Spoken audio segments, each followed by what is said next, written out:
All right.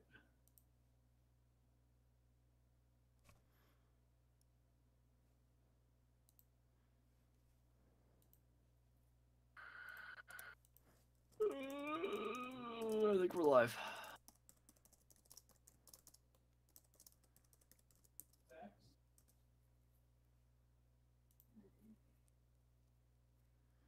All right.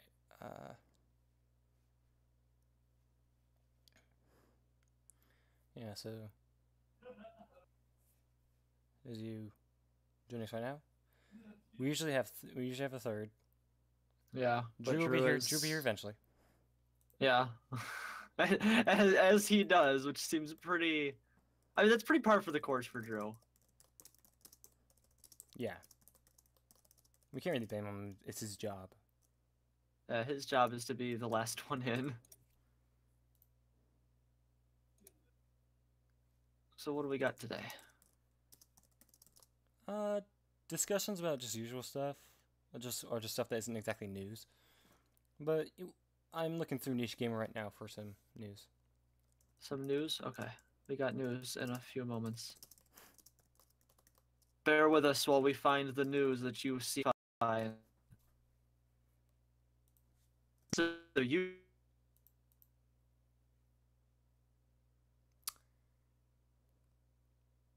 I'm sorry. What'd you say? said we Google that news so you don't have to. Alright, yeah. So one of them actually on the first page, I guess it's fairly recent. April 6th. It was yesterday. So, um, the developers of Honey Pop are Isn't that the making porn game? yes. Um,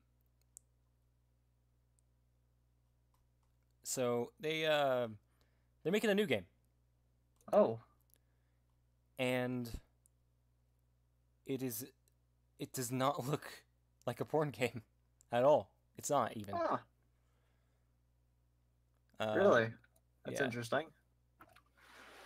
I never played Honey Pop, so well, I've I've only seen been people play it. yeah. It's like, a dating sim plus Candy Crush Saga. Oh, plus porn. Ugh. I mean, yeah, Was it actually like porn, or is it just like, hey, topless shot? just Haha. topless shot. There wasn't like, yeah, there was no penetration. There's no fucking. There's no fucking. Well, that's boring. Guess I'll still have to go to Pornhub. I mean, the characters were interesting. Oh, they were? Well, Yeah, that's good at least. I like their big personalities. Ha Ha ha ha ha. ha ha Ha. ha. Did they inherit large tracts of land? Yes. Well, Well, that's always some of good. them. That makes them extra eligible bachelorettes. Yeah. So, No, I let's. do like a small portion of land's never bad. That's a small lawn to cut. Yeah. So I don't know what kind of game it is. It kind of reminds me a bit of like, it looks like a mixture between Don't Starve and Stardew Valley. Really? Yeah, Ah, well, I guess that could be neat. I'll put the link down where Yeah, let you me at look least check at. this Just, I out. just,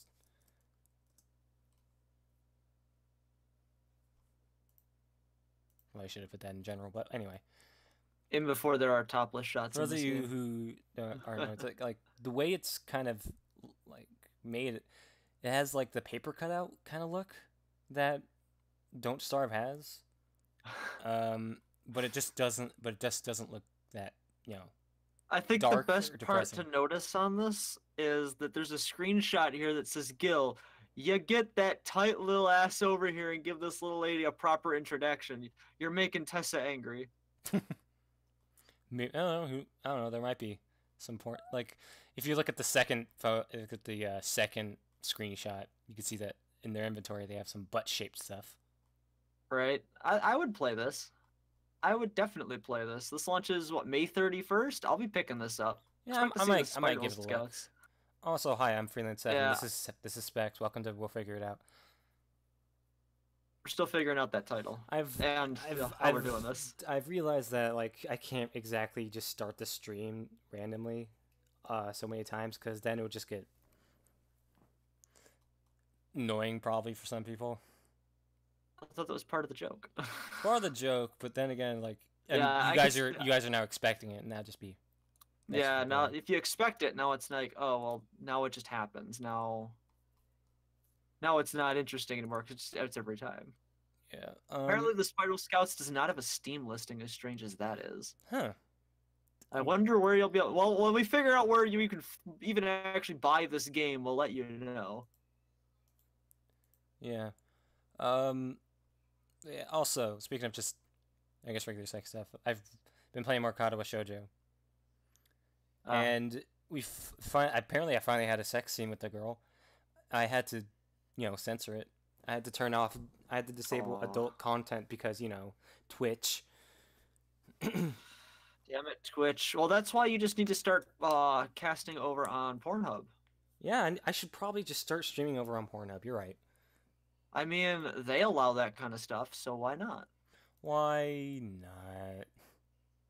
Honestly, I had been contemplating streaming my super sex modded Skyrim over on that. Like you big, laugh, but it's actually a thing. big boobles. Yeah, well, I mean, I know it's a thing. Big boobles, nice breast physics, No, I got breast physics, but the sweet suck. I run the fitness body with the sweet suck. I'm not about the big boobies. The only reason Anything, the only reason I over a get like B is too the only much. reason I get the I think it was like the Caliente body mod is because certain outfits only use it. Yeah, I use UUMP on mine because I like Nisa Tonka's bikini armor. Of course, It's very well done, even though he calls it shitty.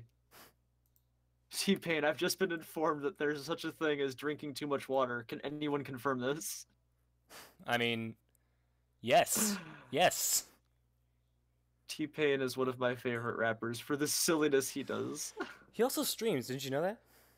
T-Pain streams, really? Yeah, I didn't yeah. know He that. streamed. I remember I started hearing like, yeah, he streams Overwatch.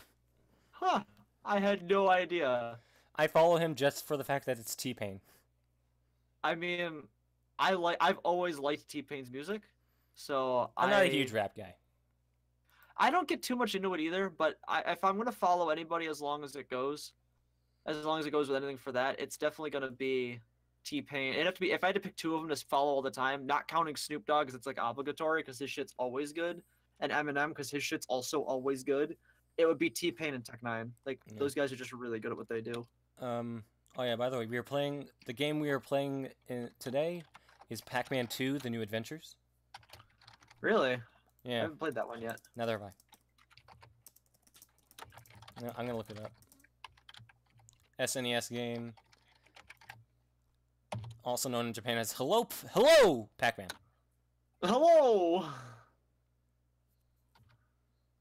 And the cover is Pac-Man on a hang glider with Well, it looks like the Drew most has terrifying arrived. with the most terrified face I've ever seen in my entire life.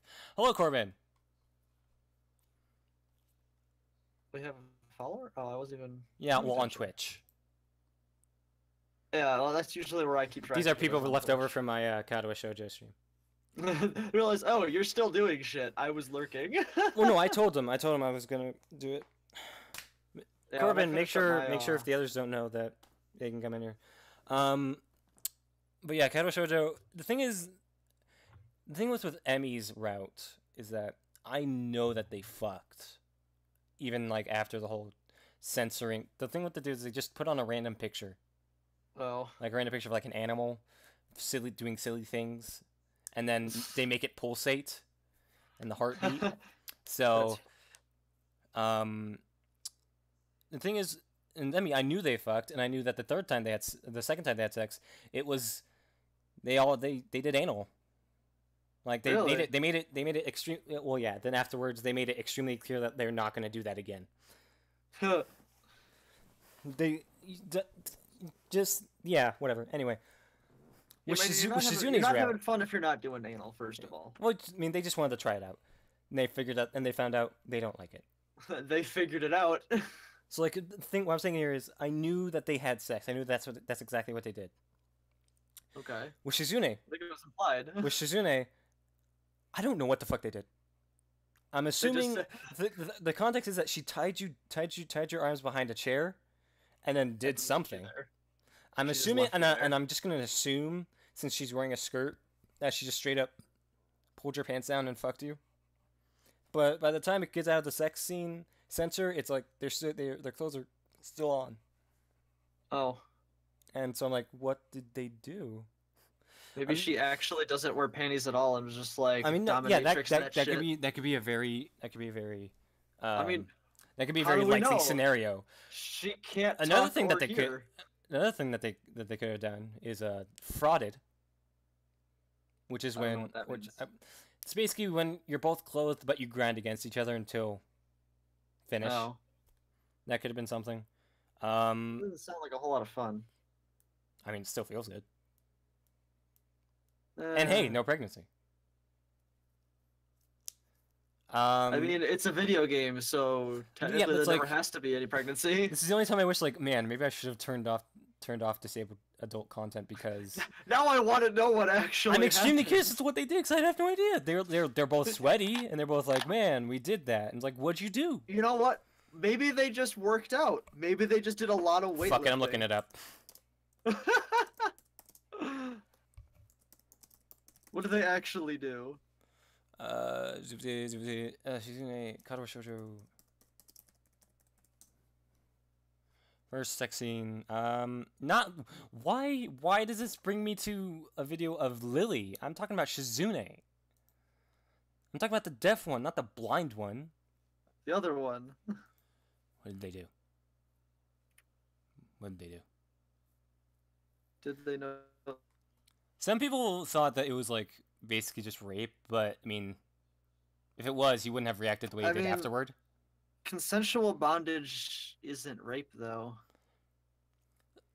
And things like he looked like he was so I'm pretty sure he was so up for it. I'd be up for it. Yeah, I'm trying to look. Like, what the fuck did they do? What the fuck did they do? They fucked. No, I really want it to be like they didn't do anything. They just. I swear to like, God. She tied him down, and then like, they just. It got really hot. It got really hot in the room. Someone and then left we the got really sweaty that way. And then we were uncomfortable, so we were like, "Want to go do something else?" Yeah. And then we went and did something else. Okay, let's see. Let's take a. Wait, what? Sorry. Corbin's just like XD. Yeah, hey. let's see, okay, she she pokes at my penis curiously with her index finger. Oh my God! Send me this. I want to see this awkward. I've been here for 5 minutes. What? Yeah, he's been in the chat for a while. He just hasn't said anything. Oh God, I'm embarrassed. Talk about anal and poking at the penis and not liking just poking it, at it, up against each other. Consensual bondage. Let's see. All the stuff that you and I do. What the fuck? This sounds really awkward and hilarious. So does she just like just poke his penis until ejaculation? She just pokes it. So this is the Katamai Shoujo or whatever. Katawa Shoujo, yes. And I love Shizune. She's adorable and she's funny. Yeah, it's a visual novel, right? Her father, yeah, it is. It's her father. Not exactly what I expected. He has a sword. What? Okay. I'm going to put a picture for you guys and everyone in the chat. But first for you guys, so that you guys can just get your reactions out before they see it. Because yeah, the least as much as I expected. It's off to the right. What the fuck? He looks like goddamn Nobunaga. He looks fucking awesome. Oh my gosh, he's like Hanzo and Genji combined. Here for you guys. I'm gonna put the picture. He's the third Shimada brother. Yes, he's the third Shimada brother. He's the third. Yes. He is the third Shimada. For you guys, for you guys, his name is Shigeru. Jigoro. His name's Jigoro. Jigoro. Whatever. Her shirt reads Bush Cheney 2004. That's the thing. It's like. Why is that in there? Okay. Another thing. Misha. That's Misha, by the way. That's not Shizune. Why is that part of that? I'm gonna explain. When I first, I remembered I saw a picture of Misha with short hair. I was like, oh, that's a cute picture. I was like, hey, I wonder what it looked like. And I looked it up again. And I was like, oh, she's wearing a shirt that's Bush Cheney. That's probably just a joke. Someone probably just photoshopped that. Lo and behold, as soon as she got into casual clothing, Bush Cheney, 2004. Actual fucking thing. Why Here. is that a thing? That's him on the. That's the father for you guys on the chat. For you guys in the chat, that is the father on the right, and yeah, Misha is wearing Bush Cheney 2004. I don't know. I don't fucking know why. That's so funny. I don't know why that's so funny. I think it's just because it's like a nondescript pink shirt. Her dad is literally, what would I look like as an anime character? This But guy. here's the thing: is he's a douchebag. Oh, that sucks. Yeah, it's like, and she's doing this like nice, and her brother, the brother who looks like the girl in the middle, is nice. They're both a little bit weird. The brother who looks like the girl in the middle. Are you sure it was the girl in the middle that poked your penis? The girl off to the left is the one that poked my penis. That's sure? Shizune. Are you sure? Yes. What if you're blind? Oh man, what a twist. What the twist? No, but the thing is like, when I recently got off, like the last things that happened is that I had an argument with the father, and he was like, I tried so hard to make her like be able to be normal. I was like, what do you mean by normal? You mean being able to hear you? That's not possible. And it's like, it's just I remember when I took ASL, I took a semester of ASL, and my teacher told us like stories of like parents who, as soon as they learned that their child was deaf, they would go like, okay, let's just install a hearing aid on them and we're done. They wouldn't even bother to learn ASL or like any kind of sign language, just so that they could can communicate with their child. And that just angers me so much. I would definitely, even if I didn't know as much ASL as I did now, if I had a deaf child, I would go like, yeah, I'm gonna fucking learn ASL just so I can communicate with my child. Because the thing about ASL is that infants can learn it at 5 months. It's actually that easy. It's actually like they can learn it that early because it's hand movements. Right. Anyway, yeah. Also, yeah. So we're gonna move away from that. I like Shizune's route so far. It's really funny, and she's cute and all that, and her tits are great. Anyway. Her tits are great anyway. But you guys didn't see the picture I put up for the banner. No, I did. Oh, you did? What do you think? Yeah. It's pretty accurate. Yeah. And also we are using Papyrus. What's Papyrus? That's a font. Oh, it's also okay. a character from Undertale.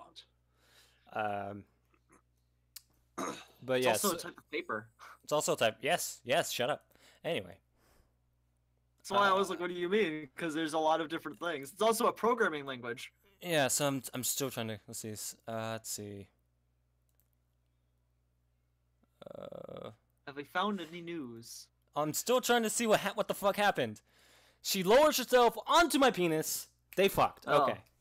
And then they fucked, and that was the end of the story. They just did it. They just did it in a way that it's because she has a skirt on, so she doesn't need to pull anything off. I mean, that's why skirts are like the best. I mean, I like jeans. Anyway, Drew, we just talked about like one piece of news when you were smooth transition off of this talk of fucking blind deaf girls. It was the Honey Pop devs are making a new game that isn't sexual. Oh. And it's called the Spiral Sprouts. I put the link in the live streams part of this Discord for no reason. Shut up. For no reason, shut up. Yeah, so it looks interesting. We'll probably give it a little look when it comes out. Any of you guys want to talk about the SNK 40th anniversary collection? First of all, 40th anniversary. Has it really been that long since the Atari came out? First of all, what the hell does you mean by SNK? I don't know what I've never understood what SNK actually meant, but I knew it meant like things like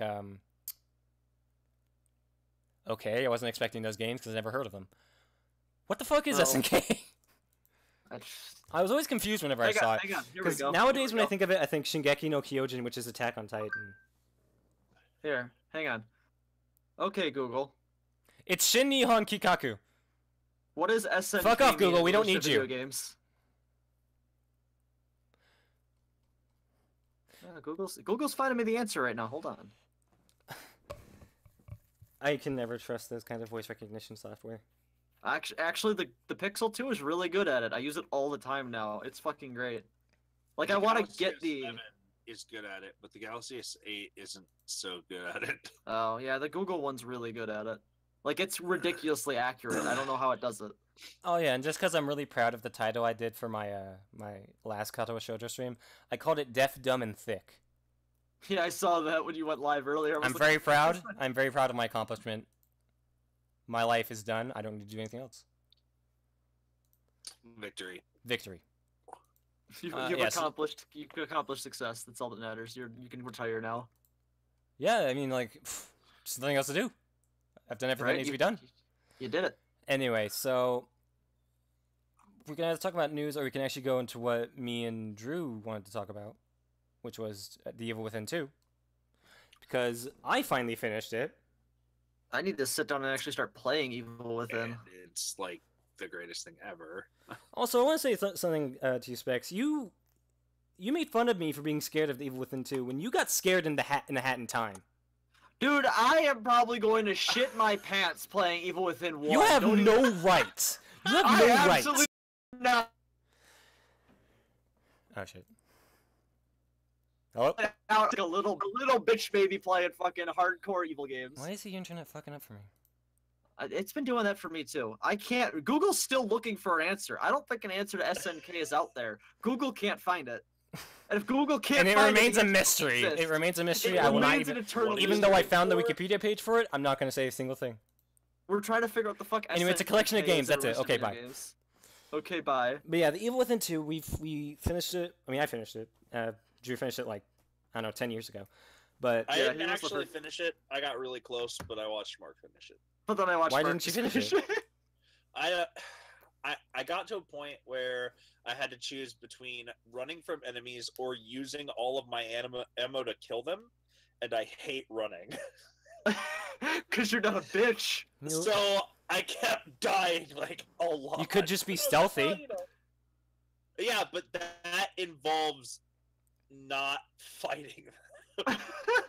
I find the stealth in this really fun. Which is unacceptable. I am Sebastian Castellanos, detective with a knife. Yeah, what the fuck are you expecting me to do with that knife? That knife is weak, just swinging it at them. You gotta stab in the face. But you fucking kick doors down and you kill those motherfuckers. Listen, I know freelance, it's sometimes hard to be a man and slaughter everything.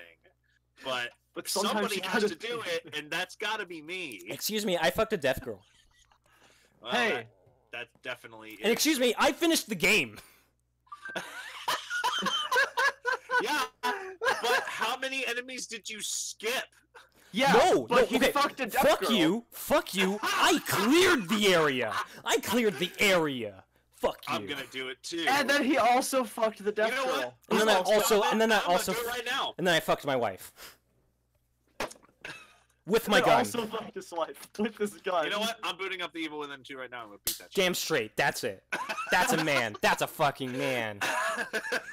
Anyway, booting this up right now. Lou just watched you log into the Evil Within 2. Like Steam popped up and went, oh, so Drew is playing Evil Within 2. Yeah, so no, this is happening right yeah, now. so the Evil Within 2, I still don't know what exactly I would give it. What I told Drew was that I would give it like an 8.5, maybe a 9. Which I agree with. Yeah. It's hard to really tag it, because I mean, like, it's good. It's like, in fact, it's like very good. There's nothing like really that bad about it. It just felt like there could be more. Felt like there could have been more. That's basically just the only bad part. And it's weird because it's one of the best games of that year. Well, I mean, a lot of games were the best that year. That year in general was just really fucking amazing. Year for games. Like I keep saying, that 2017 has been the best year for video games in a long time. If completely. Right. I don't know. Like, I'm trying to think of like the last time. Probably when The Last of Us came out. I mean, The Witcher 3. Yeah, but I mean, like, that's just one game in 2015. The Witcher 3, the melter of graphics drivers. Yeah, but yeah. So the Evil Within 2. I don't remember what buttons. All I could really do was like compare it to. I don't remember what buttons. Do. Oh, great, fantastic!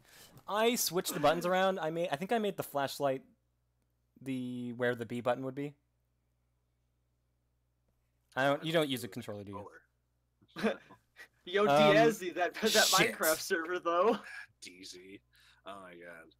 But no, it's Diazzy. Say it right. To compare it, yeah, it's like I can really do nothing but compare it to Evil Within 1.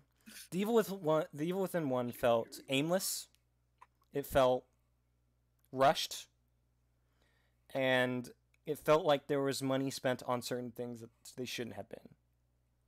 Sebastian Castellanos, Detective with a Knife. The only thing I got out of it was that it was a very interesting idea that they could go anywhere with. Right. That's why it makes it such a good idea for like a horror game, because if you're in someone's mind, anything is possible. Because they can basically make anything pop up, which makes it great for horror. Which makes it not that surprising, but still fucking surprising when a spider creature with an obscura face comes out of nowhere. Hey, that's my fetish. Don't shame me. I'm gonna definitely shame you because that thing's a bitch. I don't like it. It's my bitch. Oh.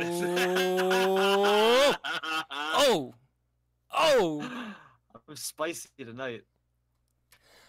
Yeah. I'm about to kill everything. Like, if we're to compare the last bosses of Evil Within 1 and Evil Within 2, Ruvik was such like a copy and paste, weird looking horror bad guy. It was a. And it ended with a rocket launcher. Yeah, it was more of a cinematic fight than rocket launcher.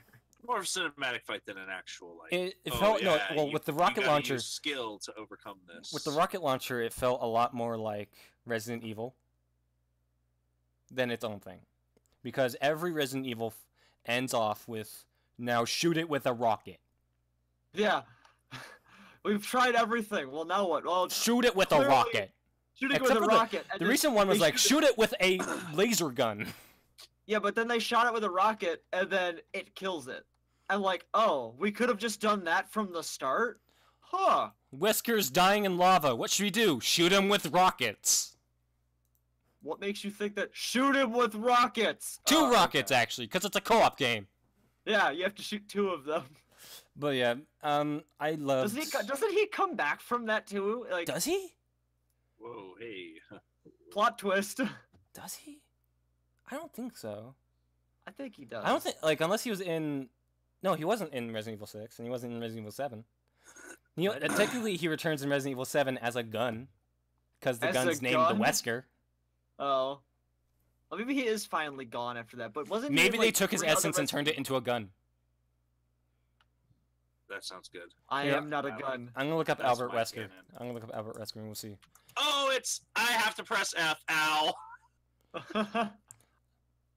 But yeah, oh yeah, no, he's dead. He has a date of death. Yeah, he's dead.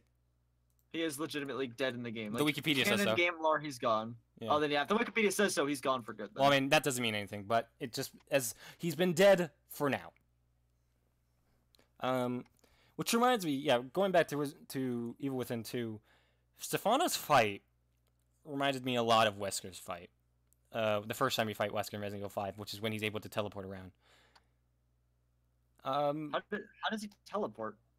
Who, Wesker? Yeah. Okay, well, technically it's not teleportation. He's just so fucking fast that it looks like teleportation. Oh. He's able to dodge bullets. You thought you had me, but you've been chasing my afterimage this entire time. Yeah. And comparing the two, yeah, Stefano's a much more interesting character. Yeah, Stefano is an interesting character. I was a bit cautious because, like, oh, it's an artist character. Those are usually meant to be like tacky, cheesy. Yeah. Oh, it's all about the art. Let me get this art, but they did it really well. But what about JoJo, the man who can take spears to the face and just walk away from it like nothing happened? JoJo and his harpoons. Oh yeah, for those of you guys who are wondering, we are going to be probably spoiling Evil Within 2. I haven't even played it yet, but I can tell you right now, I'm gonna forget by the time I go to actually play it. So for any of you guys who are interested, wait for a few minutes, or not a few minutes, just like 20 minutes, because we want to talk a lot about it. Let's see, what do I have written down about Evil Within? Basically, what I want to say about Evil Within 1 is that it had some really good points. One of my favorite moments was the point when Sebastian was falling down a hole. The camera shifts, and then he hits the ground. Oh, yeah! That's sick. That's like the coolest... That was the coolest thing in that entire game.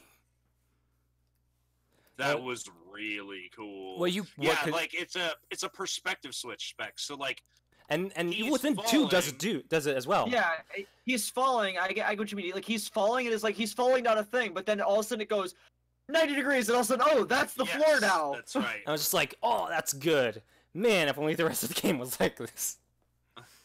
And another point was just basically, I know I did talk about how they made the pause menu not safe in Doki Doki Literature Club. The safe room is you could do whatever the fuck you want to it. That's not a pause. That's not a pause menu. So, and what Evil Within 1 did was they, even at the beginning, it didn't feel like as if like this is a good place to be when you're in the safe house. Basically, the safe room where you're talking to that nurse. Yeah. And then as the game goes on, it gets more and more fucked. And eventually just becomes this like haunted area, and Evil Within 2 does that for like a minute. When you first after you kill Stefano and Myra takes Lily, you go back to the place and it's just covered in candles and you can't go through the mirror. And it's like, oh, that's cool. I wonder if it'll be like this for the rest of the game. Nope. It progressively gets more and more fucked up looking. No, it just goes back to its regular look. Oh. I will say it was nice to go back and like talk to Tatiana from time to time, and she actually does have different things to say. So, Drew, I just want to ask you, where did you leave off? In Evil Within 2? Yes. In Father Butthole's special tower place, like the very end game. It's Father Butthole's special Father tower Butthole, place? yeah. Yeah, whatever his name is. Father Theodore. Yeah, Father Theodore, that's his name. No, Father Butthole. It's canon. It's canon. Theodore Butthole. Yes, Theodore Butthole, that's his actual full name. Theodore Boohole. Say it right. Boothole. What was that one character from Scrubs? Which one? Like they kept saying his name wrong, and he's like, "It's not that, it's this." Oh, it's. They kept calling him Dr. Buttface. He's like, "It's Buttface." Oh, I remember that. Yeah. Yeah. So what the Evil Within 2 does differently from Evil Within 1 is that it gives you interesting characters. They actually give Sebastian a character. Instead of being the old, grizzled, angry detective, he is now old, grizzled, angry detective with a dead daughter that he loves very much. And also a knife. And a missing wife that he misses dearly. Not as much as his knife, though. Not as much as his knife, yeah. Yeah, The knife is just too important. It's part of his identity. I mean, he is Sebastian Castellanos, detective with a knife. With a knife. And sometimes temporarily with an axe. Yes, and sometimes also a fire axe. and a gun. Well, he always has the gun, but he's always gonna have that knife. I did find, like, how did he get the knife in the first game? He found it because, it was like this. He swung to it and grabbed it, and it cut him down. Yeah. In this one, I think it was a little more creative, where the first villain, just threw it into him as he was getting chased by. Apparently, that character is called the Guardian. The Guardian, yeah. I turned on my flashlight and I don't know how to turn it off. Press that button. I don't know what button it is. Press everything! It's a good thing these people are blind! Oh, it's V. That's a weird flashlight button. That is kind of a weird flashlight button. Yeah, so... These flamethrower guys have so much health, but I cared a lot about Sebastian, and I don't know, just seeing Lily for the first time is like, wow, I care about this girl. My daughter. I kept on saying that when I was playing the game. My daughter! Lily!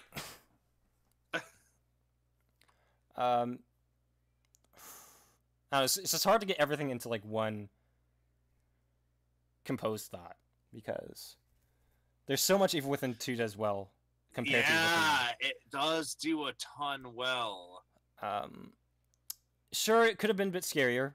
I'll admit that. It could have been. I think that's one of the things where it fell apart on is it's the Evil Within 1 scarier, but I will say, like, once it started becoming daytime in, like, in Union, I was like, huh, I wonder how they're gonna make that scary. And then once you finally go outside for the first time in a free roam environment, it's like, oh, they just lit it on fire. Oh, I will say, when you're given the choice to follow Hoffman into the restricted area, I didn't follow that first. I first was like, you know what? No, I'm gonna go out there. I'm gonna go to that second open area and see what they did. As soon as I walk out of the post office, you will heed his name, and like a monster in front of me just gets blown out by fire from nowhere. I was like, whoa, what the fuck? it's like, oh my god, Father Buttface, what have you been doing to these people? I'm sorry, Father Butthole. And I don't know what to think about those flamethrower guys. I'm not sure if I like them. I like them. I mean, and I like the storyline one. Well, yeah, because that one. Yeah. Because that one feels tense because it's in a small environment. That and you know who it is. That was a surprise for me. That was going to be Leon. It was a surprise for me too. I just got cinematic killed. How? Oops. What happened? Oh, if you're running from a flamethrower guy and you don't have enough HP, they'll hit you in the back of the head with the flamethrower, and you fall to the ground, and then they just flamethrower you until you die. I was expecting something more violent, like you got lit on fire, and then you just randomly exploded. Well, if you get caught from the front with too low health, they jam the flamethrower into your stomach asshole, and then pull the trigger. They jam it into where? From the inside and die. They jam it into where? Into your stomach. Yeah, well, basically, because the flamethrower, it's a very interesting looking flamethrower. It's like a blade as well. Yeah, it kind of is at the front. So. And you get one. And you get one, and I tried using it on. What was her name? The fire lady. Oh, you didn't even get there yet. Fighting fire with fire. How'd that go? Well, not the fire. Well, I call her the fire lady because she can only be killed with fire. Oh, yeah. Which I will say was probably one of the best fights in Evil Within 1, because it was like, no, you aren't using your gun. You can't use your gun. You're gonna be using fire, motherfucker. Fire is. It wasn't a well done boss fight, but it was a clever one. Right. Safe Head is definitely like one of the best. It's a good fight. I will give it that. I like Safe Head. Oh, I love Safe Head. Safe Head's cool. I can chill with him anytime. And like, he'll always keep my shit safe. It's like, dude, open up your face. I gotta put my phone in. Your face. Ow, God. I'm guessing since I guess you watched Markiplier play, you saw it through to the end, and you know the fight with Theodore, which is a very clever fight because of who he is. Right. You don't fight him ever head on, and his did nothing. Holy shit. The point of him is that he manipulates you, so he manipulates the world around you and makes you, and so. But it was just the most awesome thing because like, you're brought back to Beacon. Now you're being chased by that chainsaw guy, and then your character's like, "Fuck this." and like, yeah, like just stabs the knife. The chainsaw guy grabs the chainsaw and just splits him in half. I'm just like, yeah, that's so awesome, dude. Sebastian Castellanos. Yeah, and then you, detective with a chainsaw. Yeah, with a chainsaw. Detective who gives no fucks. And then the transition to the safe boss, where you got to fight like 1 and then 2 was pretty cool. And then the transition to, what was her name? The fire lady. The fire spider lady. I don't know her name either. And I will say, like, the best thing, like, one of the best things about this game is that it is amazing with transitions. Oh, it sure is. The load from the Union to your safe room has never been cleaner in any game ever. Yeah, and I love when you're going into the Marrow. Oh, and yeah. there are like trees from the Marrow to Union, and then there are pillars if you're going from Union to the Marrow. Mwah. Ah, so well done. And then you saw like the ending sequence where it switched between Sebastian and Kidman. Oh yes, that was intense. I was like, they're gonna make me play as Kidman, aren't they? And like I didn't mind it. First one. Oh right, yeah. It's like I don't mind that. And it kind of further proves my point of like the next protagonist, if they make it Evil Within 3, is probably going to be Kidman. Yeah, I think so. And I would love that. That or Joseph. Oh, JoJo! Yeah! JoJo's Revenge, Evil Within 3, the harpooning. Yes, for you guys who don't know in the chat, Joseph Oda was like your best friend in Evil Within 1, and he apparently got shot by Kidman, but apparently he didn't. Yeah, he got shot like almost lethal shot. And then if you get all of the slides in Evil Within 2, which I didn't, because I forgot one in Lily's room. Oh no! And you find out that he's actually alive, and Kidman's like, "We'll talk about it later after this," and they never talk about it later. And they never do, right? And it's like it could either be him, or it could be Kidman. And I'm sure that if Evil Within 3 comes out, they're going to probably explain that more. Yeah. And like Mobius kind of can't be around anymore, so like it does make you wonder. Probably like I don't know, maybe the ghost of Ruvik. I mean, yeah, I was thinking Leslie and the Ghost of Ruvik. Yeah. So so the first point on my Evil Within 2 discussion thing on what we are going to be talking about is Stefano and Obscura, which is the best introduction and fight. Because Obscura is so creepy and such a well-made boss. And I like how this game just like, okay, here's a boss fight. All right, you can just walk through all these corridors. Hey, look, another boss fight.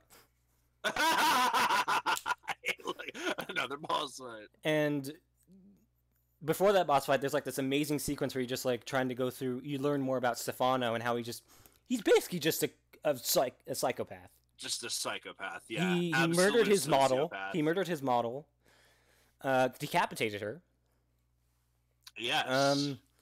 And you just get to go through statue out of her flesh. Yeah, and then you get to go through and you get to like find look at all the art pieces that he's made either before he went to Union or after, where it's just a bunch of fucked up shit like a bunch like a bush of roses bursting from this girl's neck. Oh yeah.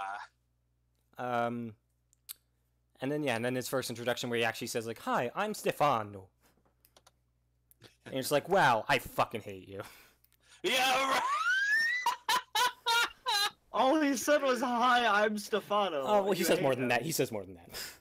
And then also he carves like your eye a little bit. He carves like a little around your eye. Oh yeah. Because he's like, It gives Sebastian the scar, badass scar. Yeah. Yeah. So I was like thinking, like that's where he got that. What was I gonna say? Yeah. So Obscura is basically it's a spider, kind of.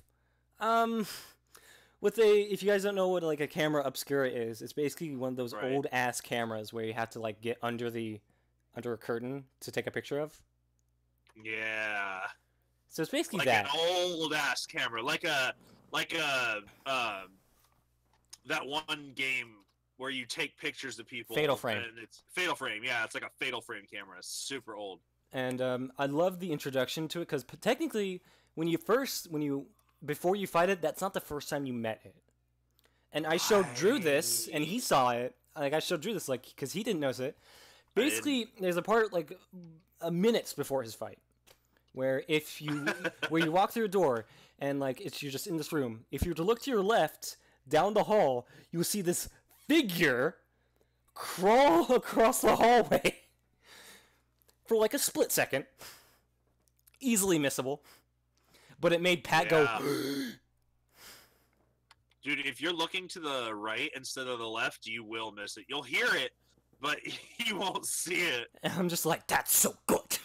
That's really And then even good. then, after that, once you're doing a little sequence where you're going through Stefano's shit, there's a part where like the lights go off and it's dark, and then all of a sudden a camera flashes in front of you, and then to your right, then to your left. And I'm just like, oh wow, Stefano's fucking with me. No, that was just Obscura. And they did such a good job just like with the visuals. They did a somewhat of a good job in Evil Within 1. But yeah, to me it just felt a lot like, Resident Evil 4. Village, castle. What are you buying? What are you buying? No, it's more like, you should put some points into combat skills. Oh yeah! Oh my god, that's the only thing that freaking the Tatiana. nurse lady, Tatiana, yeah, that's the only fucking thing she'll say to you. I think you should put some points into combat skills.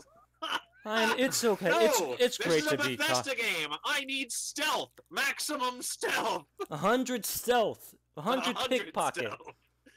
Give me all of the stealth. This is a Bethesda game. That is the way to go. And I will say, like, of the stealth skills, the Predator skill is my favorite. Oh shit! First, you guys don't know, it's basically, it allows you to run up on an enemy, jump in the air, and just land on them and stab them in the head.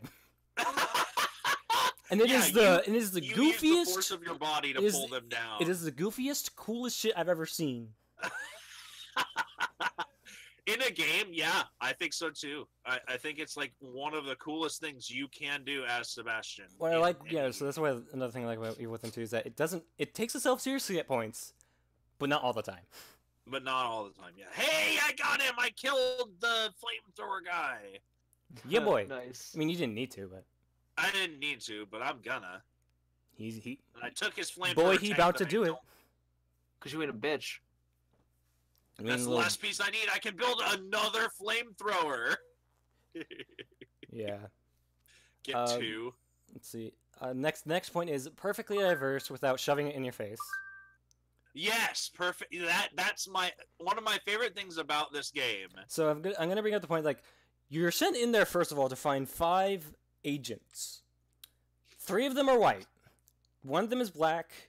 1 of them is Asian. Who do you think dies first? Asian. Specs, tell me, who do you think dies first? White guy number 2. It actually is white guy number 2. No, it's white guy number 1 because he's the leader. Because he's the leader, yeah. It's white guy number 1. But yeah, and not only is the black guy not dead when you meet him, right. He's the only agent out of all 5 to have their death be ambiguous as shit.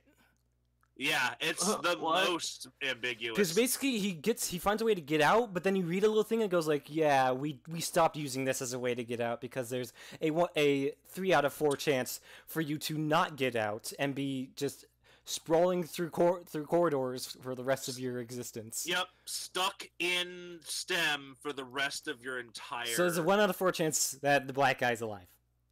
But all the other characters are dead, so I mean, it's fair game. I liked Yukiko Hoffman a lot. Oh yeah, Yukiko. The team psychologist. The team psychologist. I would say her death was probably very avoidable if Sebastian just pulled out his gun. or just took her hand. Went back and saved her. Oh, I can't save her. The plot is keeping me from saving her. Oh no. Yeah, so it's like they could have done that in such a better way, but I am quartered. O'Neill he's cool. Oh damn it! I don't know how I would think of O'Neill. He's cool at some times, but then others he's just a douchebag. He's the only one that actually turns into a boss fight, though. Hello. Hello. Let's see. I already actually talked about good characterization because they made all the characters actually characters. Right. They didn't like even the smaller characters. They gave them like some form of personality, and good character development, especially with Sebastian. They even made it a mission, kind of, because Anima, who is Oh yeah. basically it's this ghost lady that like comes like it just appears in one of the side missions, and you don't know exactly what she is until the very last side mission with her, where you actually find out it's your trauma personified. Right. It's your trauma from Beacon personified, and Sebastian has to like shoot his older self to get rid of it, and he gets a revolver out of it. Yes, and he gets a revolver out of it, which is an amazing gun. It is very, very good. He does reload that thing with a flourish. Yeah, he sure does. It's high. Exactly like that. It is like that though, yeah. Fucking slips it open, throws 6 bullets in all at once, clicks it back shut. They also give it the original crosshair. Oh yeah, that's right. Yes, that's right. They give it the original crosshair. And then there's another thing. Use my herb. Another thing this has is great mini games. For example, oh the shooting range. Right. That whole saving my daughter thing. Oh right, I had to fuck. Yeah, but like basically there's some point in the game where you actually open up a shooting range, and I'm like, oh, it's probably not going to give me anything. It's probably just a shooting range like they did in Resident Evil 4. Nope, you actually get shit from it. Yeah. But it's not just a shooting range. There's a second mini game where you actually it's like Candy Crush Saga, but you shoot it with your gun. That's true. And it feels amazing. It feels so good. I love that minigame. Did you get all of the rewards? No. What freaking person do you think I am? You think I'm a miracle worker? No, man. Dude, I did all of them. It took me so long, but I did it. I freaking did it. What'd you get out of it? You got like a what was like it was like 300 weapon parts was the last one? It was 500 weapon parts and 10,000 goop. 10,000 goop. Or something like that. 10,000, 20,000 goop. It's a lot of goop. Yeah. And it was very hard, but I did it. It was crazy. Also, one thing I've noticed about Tatiana is that she has her hair. It's done in a bow. Yeah. And it's red. And then you look at the cat, and it has a red bow around its neck. So it makes me think, Tatiana turns into a cat? Yes, Tatiana is the cat. And like it wasn't until I watched The Assignment being played by Markiplier where I was like, oh, that's where the cat's from. Yeah. I was like, wow, this is weird that they just put a random cat in here. But then the cat has relevance. I mean, hey, it meows at me and it's cute, and also gives me goop after I see a photographic slide. It does give you from the pre-phone era. Oh yeah, the whole like slideshow thing. Yeah. Which is a good way to actually get characterization in there. Yeah. Anyway. So well done. Oh my god. Yeah, so they do a lot of things right. Stefano has this, like his. Now that I think about it, now that actually one of the comments of Two Best Friends Play Evil Within 2 was that Stefano's last piece of art was kind of a foreshadowing of what would happen at the end of the game. Because the chips in everyone's head exploded. Oh, yeah! Yeah, that's true. And so I'm like, oh, that's good. That's good shit.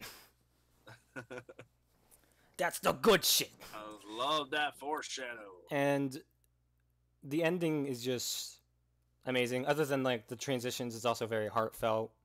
And the boss fight's pretty interesting. Yeah. Even though you're just shooting your wife. That's what makes it interesting. It's yeah. Well, no, because basically she just turns into this huge goop monster. Fucking goop. But yeah, that's all I really have to say. Like, just the game does so many things well that the first game didn't. Yeah, and I love the diversity and how it did the diverse cast without being freaking ham-fisted. Oh yeah, because there's this one character named Torres, and she's like a soldier. But whenever she she's doing something like it's usually something like he tries to go in and help her, and she's like, "Nah, I'm good." She's just super fucking buff, dude. Oh yeah, she's like, I was trained for this. But she's never like, excuse me, penis. Right. It's more like so it's like doesn't shove in your face like I'm a girl, I'm doing not girl things. And she's just a strong character. The cast is diverse and it feels natural. And this game proves that you can have a diverse cast without being stupid. Wolfenstein 2. What? And I really like that. I really like that it does that because some games try and do it, and it's just, why are you doing this? And one thing, I think Sebastian is also not exactly fully white. No, he is. I think half he's half like Spanish. Half Hispanic. He is half. That's right. He was half Spanish. You can actually get a document that explains, like in the hospital, you can see that he has a file on him, and he's like, "Oh yeah, his father was Hispanic." And I look and like as I think that's like I'd see like certain angles of him, like yeah, I can kind of see some Hispanic features in his. Right, like Markiplier, you can like if. You really don't notice it immediately, but when he says it, it's like, oh yeah, I can see that he's black. That he's obviously black. He's obviously black. No, that he's Asian. Yeah, he's German and Korean. It seems to be like it always seems to be whenever there's a mixed race character, like Hoffman. I don't think Yukiko Hoffman's fully Japanese. Yeah, maybe not. Because her last name is Hoffman. Right, that's a good point. Her last name is Hoffman. So it's like, I don't know about that. Hoffman is not necessarily a very Japanese name. Not very. It's from time to time, you know. Like, yeah, other things that I like about this game is that it doesn't show that's overly Japanese. If you guys don't know, there's a kind of a theme with Japanese games, and you can know it's made by a Japanese company. With this, I was like, Tango Gameworks is an American company, right? And it is kind of. Because the director of this one was a guy named like John Johannes. When it used to be Shinji Mikami. And Shinji Mikami was like, yeah, I'll just produce this. Which is weird, because like I liked the Evil Within 1, but the Evil Within 2 is just better in basically every way. Except for scariness. Except for scariness. Though it still had some pretty freaky moments. It still has some good moments. Like the goo monster. That's pretty, like, gross. Semen everywhere. Yeah, there's just semen everywhere. Semen everywhere. It's all of the Semen 2 specs, like all of it. But yeah, all the boss fights. There wasn't really a boss fight that was like. Yeah. I was like, oh, there's no interesting twist to this. There wasn't like, even the 3-headed lady, like she was just fucking a brute. That's what made her interesting. Is that she was a brute. You go into like this little container, like okay, maybe I'm a little safe here, and then she says, nope, saw blade through the roof.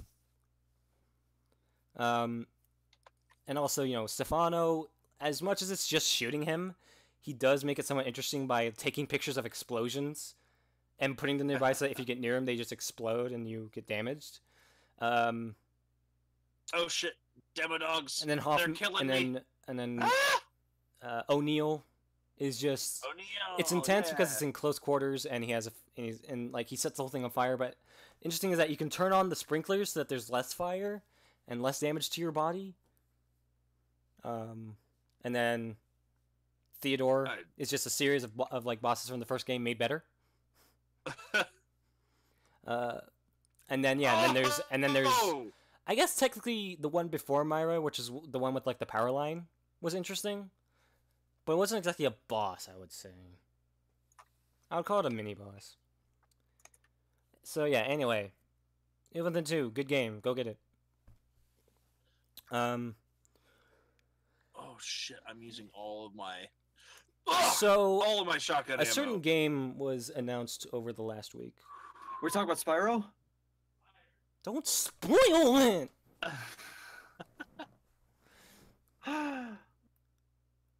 We're talking about Spyro, by the way.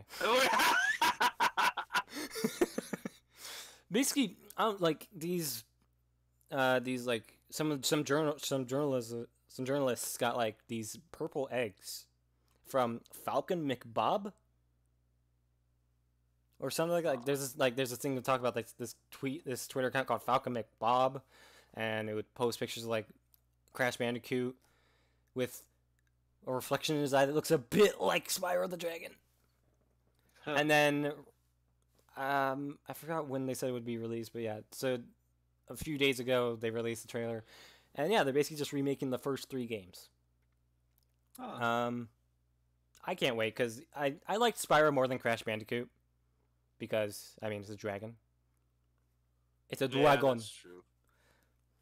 I never played either. I never got the chance to because I never owned the console to play it on. Gaylords, both of you. One more chance to be on the right side of history. You mean the side with your face on the curb, Father Butthole? Father Butthole? Where are you now? I just climbed the endless stairwell. I actually found a resonance point. What the heck? Yes. It's red right now. How can I not? Why isn't it doing the thing? Do the thing. Where is the resonance point? Is it in like a pool of blood? No, it's at the bottom of these stairs. Like right here. I guess I gotta go back. We gotta put out your communicator. Yeah, I am, but like maybe you're just not gay enough. Maybe not. Here, let me see if it's right here. Oh, see? All of us are excited, but you know, Punk is the most excited for the new game. Punk is the most excited, yeah. My sister is excited too. It's coming out like in September. Other announcements, game release announcements were it's pointing upstairs. Happened, like the new Spider-Man game will be coming out September 7th. And apparently it looks really good. From what I've seen of the GIFs, yeah, it does look really good. Oh, I got a mirror. I like this discussion, guys. I love the input. I don't know anything about Spyro because I never. He's a dragon. I know he's a dragon, and I know he has a dragonfly that follows him around. Hey, Tatiana. Hey, Tatiana. Yeah. It's the cat. I know it's a platformer, and it's supposed to be super good and really nostalgic, and everybody loves it. And it sucks that I missed it. Yeah. Well, now you will. So, like, is the game a new game, or is it a remaster? It's a remaster. Like Crash. It's complete. It is it's remastered? complete remaster of the first 3 games. That's cool. Well, that's good because maybe I will be able to play it then. Maybe. I was thinking about getting Crash Bandicoot 2 because it's going to be on the Switch. So. Yeah. Good old console platformer. Oh yeah. I think that's how I would get it, is on the Switch. Yeah. So we're all excited for it. Let's see. Another thing that was kind of announced is that Square Enix is adding an original graphics option to Chrono Trigger for PC. Oh, nice. Which I don't know if that was the original problem with it, other than the fact it was a mobile port. I mean... Oh, yeah. I think that's the biggest problem. Yeah, so I don't but I don't know what the problem of that was, that it just looked shitty. I don't get what the problem. I don't get what the problem is, but I guess like adding original graphics will allow it to look better, because they're actually going to add some like resolution changes to it instead of just putting like, oh, it's like on a phone, but now it's on your computer. I think my game locked up. That's a shame. Anyway. Yeah, great. I just got to the save room and was going to save, but now I can't stand up from the slide. That's... At least there's autosaves. Yeah, and the autosave is right before I fought the demo dogs, so... Guess I'll load that up. God damn it. I hate it when things like that happen, though, because it's like, I was going to go save. I just wanted to check to see if I got all the slides, and I did. Yeah. Shaq Fu, A Legend Reborn, is gonna get a right. You know, there's a game called Shaq Fu. I think it was like on the SNES or something. It was just, I think it was like a fighting game. Apparently got a cult following. And they're making a new one called Shaq Fu: A Legend Reborn. What? Shaq Fu: A Legend Reborn. That's amazing. That's coming back? Yes. Shut up and take my money. I thought you were gonna say shut up and jam. I don't even know what it is. I mean, do that also. Shaq Fu was this really weird game that came out years ago. I think it was for the Super Nintendo, if I'm not mistaken. I literally just said that. That is what. I wasn't paying attention. I've been doing a little bit of research here while I've been listening. Trying to make it so that I can stream with a microphone that's capable of making audio that's lossless without it getting bottlenecked back down to 48 KB. Because it's fucking up all of my audio because I keep going to edit and all of my audio, because I have my voice has a high bass line on it. And everything fucking comes out tapered off. Well, maybe your voice should stop has such a high layer, whatever the fuck you just said. But no, basically, I'm trying to get it to where my better quality to them, because my equipment can do it. My software is bottlenecking it back down from what my hardware can do. Mm-hmm. And I'm trying to figure out how to fix that. Have you tried punching it? That didn't do anything. It just made it not work more. Well, that's all I can do. Good luck. Oh, Jesus. Yeah, it's the Shaq Fu: Legend Reborn. It's like it seemed like it was like a fighting game. I'm not sure if it was like a kind of a multiplayer fighting game, or is it just like a single player fighting game? Do you remember? I don't remember. I don't think I've ever actually personally played it. I've heard of it, but I don't think I've actually played it. All right. Well, here's the description that's on Niche Gamers: that the world is on the brink of disaster. Demonic celebrities have taken over the planet. Only one man can save us: a poor Chinese orphan named Shaq Fei Hung. Oof. Our hero must travel to faraway locations to lay the smack down on these pop culture icons bent on our destruction. Will he triumph? Of course he will. It's Shaq. In Shaq Fu, okay. In Shaq Fu, players takes spoilers. Come on, man. Takes control of an unstoppable Shaquille O'Neal as he fights his way. It is Shaquille O'Neal. Yes, through the hordes of hell in Hollywood. Dozens of different enemies face Shaq as he learns new moves, travels to unique locations, and battles ever more dangerous legions of the damned. At the end of each journey, Shaq must face down a powerful boss ripped straight from tabloid headlines. So is one just going to be what, like Britney Spears with like with the umbrella? Ah, yes. Is one of them going to be like, I don't know. What kind of tabloid headlines can we? Does Bruno Mars is gay? Does Bruno Mars is gay? Harvey Weinstein. Ooh, oof, oof. Oh, Shaq beats. Damn. God. I want that so bad now. Insert Roblox oof here. Oof. Jeez, my dude. my dude. I guess there are only 10 seconds. Yeah, so it's gonna be coming out June 5th. So I guess keep an eye out for that. June 5th. That sounds good to me. But does it? Oh, it does. All right, calm down. Shaq Fu. Let's see. Hitman Definitive Edition was announced for PlayStation 4 and Xbox One. I don't really know what they're gonna do with that, since you shouldn't make a definitive edition if the game's already on that console. You know what I mean? What? Basically, they're making a definitive edition of the last Hitman game that came out. Oh, really? And the thing is, like, you should only make a definitive edition if it's on a different console, which this isn't. Right. Oh. The Hitman game, this Hitman game was released on PS4 and Xbox One. It'd make more sense if they're like, let's put it on Switch. Kind of like what they're doing with Hyrule Warriors Definitive Edition. They're taking the Wii U version and the DS version, all the DLC from both and making it one game and releasing it for the Switch. Yeah, that's what you because it's a different console. Like if this was Yeah. like the PlayStation 5 and the Xbox suck, you know, they would be justified in having a definitive edition. Yeah, that are like with the Darksiders games where they went back and remade them with an entirely new game engine to update the game. Wait, what they do that with Darksider? Both Darksiders games have a definitive edition. Oh yeah, yeah. Well, don't you mean War Mastered and Definitive? Yeah, the War Mastered and Definitive Edition. War Mastered and Death. They're actually named that. They are actually named that.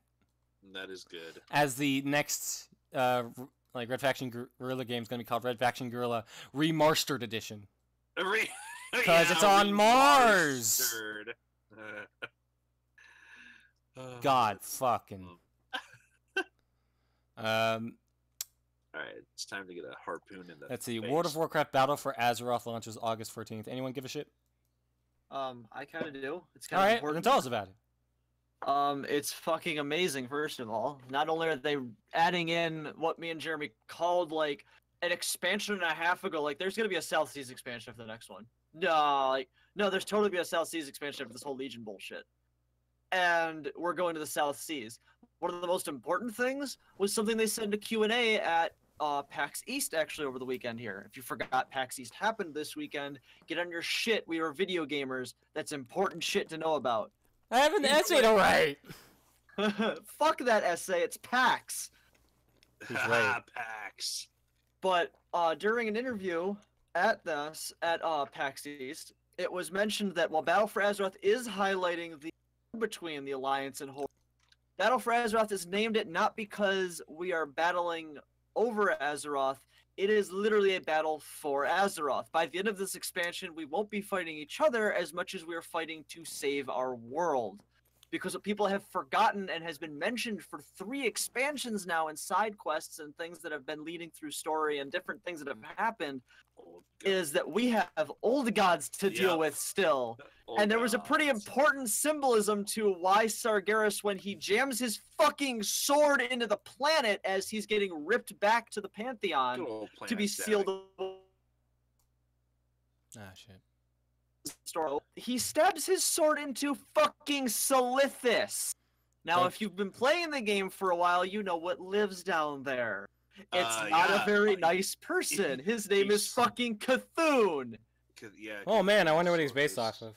Yeah, I couldn't imagine who he's based off of. Harvey Weinstein? On top of that, yeah, he's Harvey Weinstein incarnate. But if you've also done the several class artifacts that get sent into the Ulduar raid during Legion, you realize that while we beat back Yogg-Saron and have sealed him away, Memoron's having a really hard time keeping him contained. So that's not good. On top of that, N'Zoth is still running around Azeroth doing fuck all who knows what. On top of that, we've sealed away, we've purged the Emerald Nightmare of darkness. That made the old gods stronger, because now they don't have double commitments on their resources. Now they could be fully committed to the normal plane of Azeroth, because the Emerald Nightmare doesn't exist. Who gives a fuck about a realm that's in another dimension? Well, we can just take this planet, because now there's no Burning Legion to deal with us. I know, right? Because what people forget, if you haven't read the Chronicle and don't actually know the backstory of this game, Sargeras made the Burning Legion to fight the Old Gods and the Void Gods that created the Old Gods, that the Pantheon didn't want to deal with and didn't believe him that existed. So he killed the Pantheon and forced them to work for him. Well, we didn't want to deal with that, so we beat back the Burning Legion and saved the Pantheon and sealed Sargeras away. So the Void Gods are like, well, let's just go free reign because the Naru are dead. Thanks, Illidan. But the Naru kind of brought that on themselves.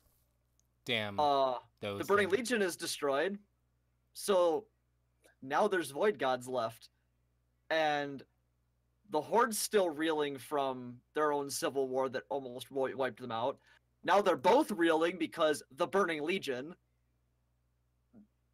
There's turmoil and strife between the two. We're going to all-out war, and the Old Gods are roiling up from the planet's surface. So this expansion is going to be really fucking good story-wise, on top of the fact that they are revamping classes, it seems like they're going to be taking away some abilities, and it's still pre-alpha. They're not actually in the beta testing yet.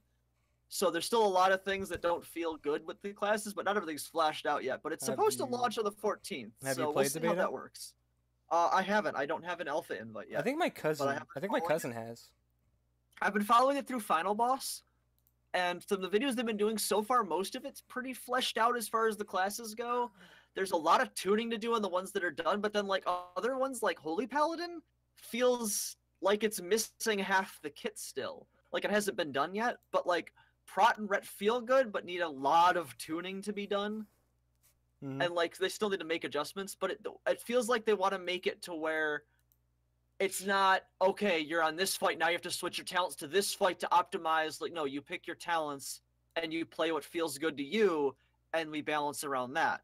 And they're moving what I like that they're bringing is it's the big PvP rework is essentially what the launch of the expansion is going to be. Because you're seeing world PvP get revived and a fresh coat of paint after 14 years of nothingness. World PvP is huge in this expansion. PvP in general is a massive standpoint to everything. War games are coming in. They're bringing in an entire feature that is around not just PvE content, but it's also bringing in the old RTS aspect of Warcraft, where essentially the entire thing you're doing is the Warcraft RTS kind of self-sustaining itself, but you have control over what's building itself and then working, and then you're the champions that would be you're playing you and two other people are playing as the champions, quote unquote, that you would have as part of each mission during a Warcraft game during the actual story mode of that game. So like you'd have your warriors and your grunts and your peons and everything, but then you'd also have like Thrall and Cairn and Vol'jin would be your three dudes. And you'd have these three champion characters, and then like all your other your other buildable units and stuff that you had control over, but then didn't have control over these guys. They just kind of did their own thing, or you had like somewhat control over them, and they were like special hero characters you have. You play as those special hero characters as the RTS thing does itself against a learning AI NPC version of it playing against you. And like as you go, like it starts out kind of like, okay, they don't really get, but they learn what you do as you go. And it's kind of like it incorporates the really, really fucking hard and difficult to deal with AI combat system of Overwatch and Heroes of the Storm. Where like you play it on easy and it's like, okay, these guys are like pushovers. And then you put up to regular and they're fucking like Grandmaster tier players. So that's really cool. There's a lot of really cool features that I could go on for probably an entire podcast on just this expansion if I went piece by piece all the way through, because I didn't even get to the point with like the allied races thing finally being added to the game, where you have Lightforged Draenei and High Mountain Tauren as separate entire races you can unlock and then play. So it's really cool. There's a lot coming out with this. Yeah, it sounds like they're doing a lot with it. Yeah, it's a fresh coat of paint on what's been a tired game for a little while. Because WoW hasn't been really like, they've done a lot unique, but it's been like the same thing going forward, and people have been like, all right, we're playing the game, but like it doesn't feel like it matters that I'm Alliance, or it doesn't matter that I'm Horde, and like where's that faction pride that was the big thing for like the better part of the apex of WoW's gameplay? This expansion, they intend on bringing back that war cry of for the Horde and for the Alliance, and that meaning something to the players again. And I feel like that's going to do a lot of good for just like bringing the community up to where you start seeing that turnout of people. Like when you see a turnout for Hearthstone or Overwatch, there's a lot of people involved in that. But WoW is kind of like, no one gives a shit anymore. People just play WoW, and the people that play WoW are the ones that have always played WoW. They want to bring that new life back into the game to be just as relevant as our other IPs have become. Because let's face it, Hearthstone, Heroes, and Overwatch have begun to overshadow Warcraft entirely at this point. Okay. Yeah, that's about all I got. So, okay. Well, I agree. Good transition, because to talk about Overwatch. Apparently, the devs have considered harnessing machine learning to fight toxicity. I've heard talk of that, and it seems to be their next method of how to incorporate a better system for how they've done it, and they've done a pretty good job with it. With what's coming up, they're going to be changing it so that apparently, now Drew, correct me if I'm wrong. Apparently it's going to be, you can say you would prefer not to be grouped with a specific player, but you can only do so many at a time. Yes, And then if you're being alerted, and if you're being ignored, being preferred to not be grouped with by several people, the game will alert you as a player to, hey, people are preferring not to play with you. You might want to work on that because there's probably something you're doing that makes people not want to play with you. And what it'll end up doing is it'll make it so that it's more difficult. It'll start making it harder for you to get into the queue system to find games. You'll be sitting there a lot longer. And it's gonna hurt people initially, but I feel like I agree with Jeff that it's going to taper off well and do its job correctly. But it's supposed to be. I've always, whenever I hear like things like this, it always doesn't really go well. Well, the problem with it, YouTube. Well, on top of that, the problem with it with Overwatch, the community became so toxic at a point that Jeff Kaplan himself had to make a video on YouTube addressing the community, saying, you need to stop being so toxic with each other, or we're going to start taking game features away. And I've never seen that happen with any other online community game I've ever played. Yeah. That this game got so bad that people were being such shitheads to each other that the development team had to go, guys, you need to stop, or we're literally going to take the game away from you. And by that meaning, we're going to take all resources devoted to making new game content to making methods to punish toxic gameplay. And that's bad. Like, even World of Warcraft and League of Legends have never been that bad. Even at their worst in the community, have never been that bad. And League, we all know, is a pretty fucking toxic community. Yeah. But even they've never had to go that far with it. That's just to paint a picture of how bad Overwatch got at a certain point.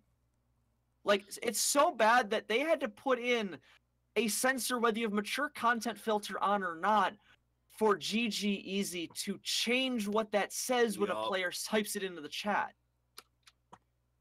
That they had to forcibly put into the game something that makes it so that doesn't appear. Because it just feels bad when you see that spammed by the other team against you after a game completes in the match chat. And like that, sometimes there's a reason I would only use that when I lost. Right, yeah, like saying when you lose. Bitch, GG easy. Fucking my buddy Luke's playing one of the Assassin's Creed games, and he's got a tweet with a bunch of pictures that says, everyone's waiting for me to hop into the Animus. Meanwhile, I'm trying to see how many ocean form. Just running around that initial room, just standing on pallet jacks and forklifts and pallets. Who do you play it? Who's the modern character in Assassin's Creed Origins? I don't know. I've only own, I think, the first game for the Xbox, but I've played like 45 minutes of it, and my Xbox is in a box somewhere. Because when I saw it, I turned 360 degrees and I walked away. And then I walk away. I never freeze. But yeah, the fact that Overwatch has to keep devoting so many resources and had to create an entire separate team to deal with toxicity on the player base disappoints me as someone who was building a community around gaming and everything. Is just like, guys, stop being shitty to each other. Like, what the fuck? Right. How hard is it to be a nice person? Yeah, like I will admit I am a super fucking competitive person, and I hold myself personally responsible when a team loses. And I can be pretty toxic to myself. But I don't accuse my whole team of being, you guys are all literally fucking shitters. Start fucking playing the game. Learn to fucking play or just go fucking hang yourself. Like, who does that to people? Right. Why would you say that? I don't understand what the point of that is. Like, Monica, is that supposed to make me be better at the game? Yeah, like that's not, like, how does that probably something Monica would say. No, like, even she wouldn't do that. How do you know? Because she you. loves me. But it wouldn't be to you. Then she's telling it. She's Sayori's so bad at this game. I hope she hangs herself. no. Sayori was gonna hang herself in the. Monica literally just went, "Do it, faggot. You won't." And then She amplified. Sayori was like, She Sayori amplified. was She like, amplified "Well, her. fuck you." She amplified her depression. She wasn't supposed to hang herself. Sayori was just a fucking computer program anyway. She's not a real person. Neither is Monica. But Monica actually had feelings. Sayori was just she was just a program. She was a simulation. What if I told you this was all just a This is the simulation? exact kind of waifu wars I was really against when that was in my stream chat. Can we all just like our waifus? No, mine's the best. Damn, Bitch. Can you actually kill this fire lady with the flamethrower, or do you have to use the fire that they give you? Apparently I mean, you I can, would- but apparently it takes a lot of fire. It might does as- take a lot of fire. So you might as well just put her in the middle. Oh Lord Jesus, it's a fire. Just use the fire in the center. Yeah, I'll probably do that. Just use I'm gonna use all my flamethrower because, like, there's no Don't worry, other you will never reason to use have it again. True, just throw grenades at her. The raven I on her wish we head had thirsts German for your blood. Oh wait, you do actually have German grenades. I forgot you still get them in this game. Yeah, No, you don't. No, you Oh don't. no, you don't. You only get them in the Evil and then one. The raven on her head thirsts for your blood. Just throw grenades at her. What is this fucking Metal Gear Solid? Basically. I'm going to get into this high now. Okay. You do that. Anyway. I have 2 flamethrower fuel left. Yeah, so another thing about Overwatch. And This I'm is better back. news. Overwatch Retribution, Yeah. which Yeah. looks like Super which hype. looks like what they did last year, except now it's Blackwatch. Except it's better. It's Blackwatch now. It's also the patch that makes me a forever. My characters will ever be Soldier 76, Reinhardt, and Hanzo. I'll be better at other characters, but Hanzo must always be my main because the best Shimano shit. brother got the best skin in the game. Apparently that is like the Hanzo did get a skin. Yes, because Jeff came on to the Overwatch League on Wednesday to announce and played the cinematic, and one of the things he said was, also, it wasn't shown in the video, but the best Shimada brother is getting the best skin. I'll leave it up to you guys to think to decide, figure out Fucking no, Jeff. to try and figure out which one of the Shimada brothers I'm talking about. Fire go? When did Jeff become such a shit poster? Oh, He Jeff is a is shit poster. Jeff is the greatest shit poster, but Like he's I don't such know a- if you guys remember the Christmas live stream. Oh my god, Oh, I the remember. Yule log with Jeff Kaplan has inspired me to do a Spexifier Yule log next year. Like, hold on, this cookie's missing something. Put some salt. I like That's better. it gets like 2.5 hours in, and he's like, really expect me to sit here all day, just sitting here in the stream? Like everyone thought it was a loop, but it was actually him sitting was there just for him. 2.5 I think it might have. hours. I think it might have looped at some points. No, he actually was sitting there for 2.5 hours. They say he said they said he was sitting there for 2.5 hours. Like he actually did that, and then it got to the point where he was just like, "All right, I can't do this." Right. I know we already announced Mara, but here's the new character. It's and it Yeah, ends. he was ending it right before he could do it. It was like, oh, fucking good. Yeah, so- Jeff Kaplan is part of the biggest people that have probably inspired me to get better at what I do, Good. because like he's so good at what he does without having to really put any kind of persona to it. He's just Jeff Kaplan. And the best part Yeah. is he walks out on Overwatch League on Wednesday and goes, "Hey everybody, I hope you're enjoying the game. In case you didn't know, I'm Jeff Kaplan of the Overwatch from the team." Overwatch team, yeah. As if there's someone in the audience who's like, "Who the fuck is this guy?" Love it. I love it. He is so funny, and like the first time I saw him, I was like, "Oh my god, why do they have this super awkward nerd representing, Right? the game?" But you find out he is literally the main person for the entire Overwatch team. Oh yeah, Yeah, like, and like it's he was one of the also guys. very funny. But He was it one of the guys perfect. who like made what was the idea before it became Overwatch? What was it called again? It was called Project Titan, but that was scrapped and they turned it into. Yeah, he was there even for that.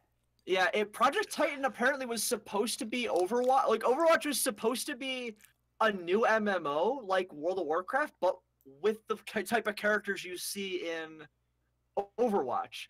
But then they decided that just wasn't a good fit. And then when they presented Metzen with let's do a class-based first-person shooter with it, he fell in love with the idea. And that's what turned it into Overwatch instead and scrapped Project Titan completely. So Retribution. Yeah. What it's is gonna it? be great. The biggest thing about it, it's what they're doing with Overwatch Uprising. It's been changed in name to Overwatch Archives, and what they're going to do is it's basically you relive missions that have happened and changed Overwatch's history forever. One of them being Tracer's first mission, the Omnic Crisis on King's Row, which was her, Mercy, Torbjorn, and Reinhardt dealing with the Omnic Uprising in London, England. The new mission is a Blackwatch mission, which Blackwatch was their covert special ops team, led with Reyes, Moira, Genji, and McCree. They would operate under the guise of Shadow and do things Overwatch couldn't really normally do because it could potentially look bad on them. Blackwatch was the team they could send in, that could get in, get out, and no one would know they were there. The mission we're getting is an important assassination attempt mission, which it started out as an interrogation mission, but something goes wrong because Talon had an insider on Overwatch. So when Reyes goes in to question this guy to bring him in, because this guy's essentially untouchable. He's one of these political figures who has a lot of political sway, but is very clearly not a good person and is the cause of a lot of bullshit going on in the world. Morrison knows that he has to be dealt with, but his hands are tied. There's nothing we can't touch this guy. So they create Blackwatch. Well, the Blackwatch existed, and Reyes wants to go after him, and Morrison knows that Reyes can't do anything. This guy's untouchable. Even if we get him to talk, it's inadmissible. We can't get our hands on him. It's better to just wait and work this out on the long-term channel run, and Reyes convinces Morrison to let him go on this mission. But it doesn't. It ends up going awry. And it's the big part of what ends up causing huge strife between Overwatch and Blackwatch and causes a separation, and you don't see these guys come back together until the actual game is released. Yeah. But the whole thing is they're infiltrating an area in Italy. And the coolest part about it's another one of because the best part about the archives now is what it's called, is that these are player versus enemy missions, not player versus player missions, whereas the whole game is really PvP otherwise. And people really liked it the first time. I really liked it. Drew mentioned now he really liked it too. It was a lot of fun, and I expect my viewers to know that from the 10th to the 30th, this is all the content anyone's getting out of my channel. Like, it will be pretty much just streams for 20 days. But pretty much the best part, we're getting another map. We're getting more skins, more stuff out of loot boxes, things like that. What is also really cool that Jeff also mentioned is, by the way, BT Dubs, this map we're getting for the actual event is also becoming the new map of the game. We're just getting a new map. The Italy map is becoming a main thing after the Uprising event is over. Right, for Capture the Flag, right? I believe, yes, they're putting it in as a Capture the Flag, which went over very well at the festival. Everybody loved Capture the Flag so much the first year that they added a competitive format to it in the second year with its own custom map even. And it was so well received that they're actually making it this new map a Capture the Flag, I believe. Yeah, I'm pretty sure this new map is Capture the Flag. Yeah, that's awesome. And it was well received. Yeah, it was, and it's going to be really good. The other big thing with Overwatch recently that you probably won't see is it's kind of minor, but kind of a big deal to me specifically, and it's kind of a big deal to a lot of the pro players, is that Stage 3 Overwatch that started Wednesday now has Blizzard World in the rotation. Blizzard World has finally made it into the rotation of the Overwatch League maps. That's good. Brigitte will be added, I believe, in Stage 4. She'll be available for play. The next season. Yeah, but Blizzard World, or excuse me, she's going to be in Season 2 for the league. I thought it was gonna be stage 4. Oh, for the league, I don't know. I just know that when this current competitive season ends, Oh yeah, she'll current be added competitive. to She'll the... be in the next competitive season. I believe she'll be in stage 4 of the league play. She's not available for play right now in stage 3, but Blizzard World has been added to the map rotation. I like this because I love Blizzard World, and Blizzard I feel like World's it's awesome. I feel like it's easily the new Kings Row. It's gonna be the new defining map of the game. It's like it's gonna be the new like main map of this game. But a lot of the pro players are not happy with it right now because with them being in the league, they have none of the teams have almost any playtime on. So like they're still Oh, learning where yeah. health packs are, what routes you can take, how you can play with this. Like so far we're on this is day 3. Not even all the teams have I think all the teams have officially played at least one match on this map now. But I want to say it's like of all the I think there's 12 teams I believe in the league. I want to say like 3 or 4 of them have actually 3-pointed Blizzard World so far. It's fun to think that we, us, the amateurs, have more experience with the map than the pro players Yeah. do. They haven't had time because between matches and scrims, where do you have time to just Yeah, play the like, game normally? They really So these guys have It's their almost no job. experience. Yeah, so none of them were excited to see this map go into rotation because none of them have gotten the chance to actually play the map. Like if they have, it's very minimal. Mm-hmm. Because they've all been practicing the maps that have been in rotation. Of course, none of them are practicing Blizzard World. It's not till stage 3 if it even shows up. So it's interesting to see how they'll all play with it. But I feel like it's giving a lot of other people mixed reviews on the map because it's actually a phenomenal map for what it is. And I would argue it is just as good, if not better, than Kings Row as far as map design goes. I like it. I like it a lot. Yeah. I think it's a great map. It's pretty good. Pretty good. Pretty good map. Solid 11 out of 10. So, is that it for Retribution? Yeah, that's all I got for Overwatch. Yeah, I love the PvE. Love Brigitte, Baguette, whatever you want to call her. Someone touched She my is the baguette. greatest. Okay, so Drew, you did want to talk about something. Gothic 3. And it's terrible fucking expansion, apparently. And it's terrible. It's terrible expansion. I'm guessing. Yeah. I'm guessing what like. It It's pretty bad. made fun of bronies. No, plenty of things do that. The problem. Okay, so after 83 hours, I finally finished the game.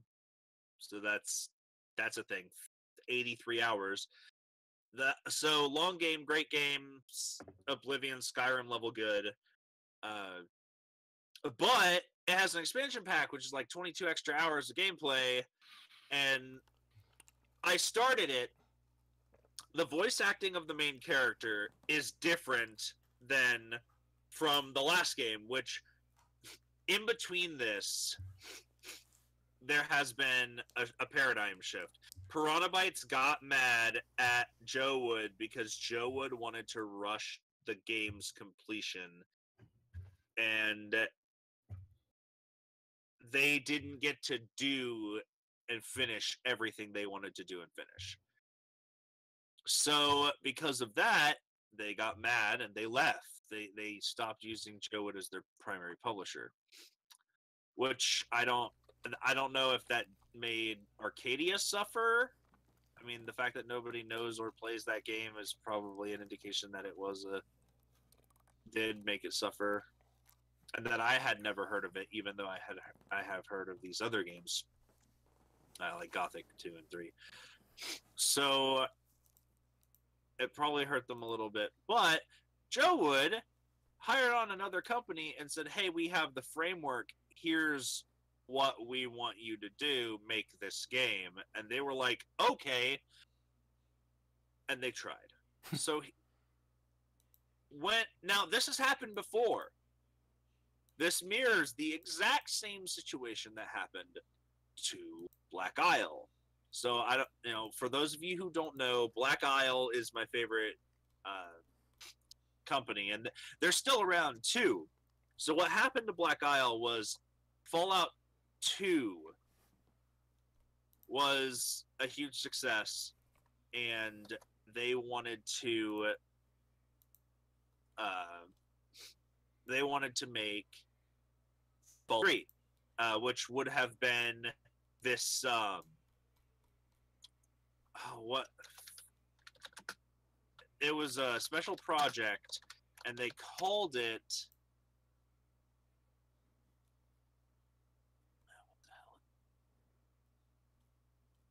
they had a special project. I can't remember what it was called, but it was called the Van Buren Project, and it was going to be this Fallout 3. It was going to be Fallout 3, like way before Fallout 3 even came out. Probably like 6 or 7 years before Fallout 3 was going to come out. But Interplay wanted to do a tactics game, because those were getting popular at that time. Like, do a hex grid game, because they already had the hex grid format from Fallout 1 and Fallout 2. They wanted to turn it into a team-based strategy game with RPG elements. And Black Isle didn't want to do that. They had this huge storyline for another game that was going to be, well, a lot like Fallout 3, actually. But Interplay was like, no, we're your producer, like, we're your publisher, you're going to do this. And they were like, well, then you're going to do it without us, because I don't want to do that. That's not my vision. And since it's my game, I'm taking it with me. And they said, well, you can only take it so far. We still own the rights.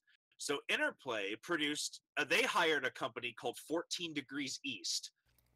Tactics. And Interplay did release Fallout Tactics, which was actually a super great game. 14 Degrees East did a super good job. I loved that game. Fallout Tactics was hardcore good. I didn't quite finish it, but I was soloing the game with a single character, just one guy. So I was like, hey, what was being done. okay, that's no problem. So I was like, I got so close, and I was soloing it, didn't quite finish it, whatever. I didn't like the group dynamics. I wanted one beefy super guy that gets all the experience for himself, and it was awesome. I used unarmed strikes, and they're very, very powerful, just like they always are in Fallout games. So they released Fallout Tactics, Gothic. which was a wonderful game. Yeah, so that happened before. And then, by the way, to finish the story, Fergus Urquhart, who has one of the best names in the world, but he's the lead programmer, the guy who actually owns Black Isle. He founded a new company, and he took all of his programmers with him from Interplay, because they all sided with Fergus, mostly because of his name, Mr. Urquhart. And they founded a company called Obsidian, which I'm sure a lot of you people out there are very familiar with Obsidian. Never heard of it. And they are the same company. Fergus Urquhart was the founder and lead programmer of Black Isle. He's also the founder and lead programmer of Obsidian. And so what happened with Gothic, that happened in the past. So I was like, hey, no worries. Piranha Bytes laid the framework for this other company. I'm sure they'll do fine. Oh, how wrong I was. Oh, how naive and young. I have made a grave error. So I start up the game, and the game begins with... Okay, so Gothic 3... I'm going to have to do some spoilers, guys. Spoilers. Oh, no. Super spoilers tags. If you're going to play Gothic 3, or even Gothic 2, really, stop listening for like a little bit and then come back to us. But Gothic 3 ends with you and Zardes, the Necromancer, leaving Murtana through a portal to the Unknown Lands. And the reason you're doing this is because you have 3 choices to end the game of Gothic 3. You can choose Enos, the god of light and goodness and justice who created humanity to live in prosperity and unity. Or you can side with Beliar, the god of evil, despair, destruction, who wants humanity, who wants the beasts of the world to rule instead, because the beasts are stronger, they're hungrier, they're better creations than humans. And your character's like, well, I like that chick. Right, and your character's like, well, I mean, like, human. orcs are pretty I mean, it's like human, dragon. I think I want to be a dragon. dragons are cool. But so you can choose between Enos and Beliar. You can't choose Adanos because Adanos is the middle path. He's the god of balance. He thinks that both humanity and the beasts of the world have a place and they should live in harmony together. He's the druid. What a gay lord. Oh shit! What a gay lord. Apparently, Sombra is also getting a Talon skin. Don't mean to Yes, cut she's you getting off. a Talon skin. Scrolled down and saw that. Was like, oh, that's cool. Yes, I'm on the It is Wikipedia page for the expansion, and yeah. Continue. Okay, so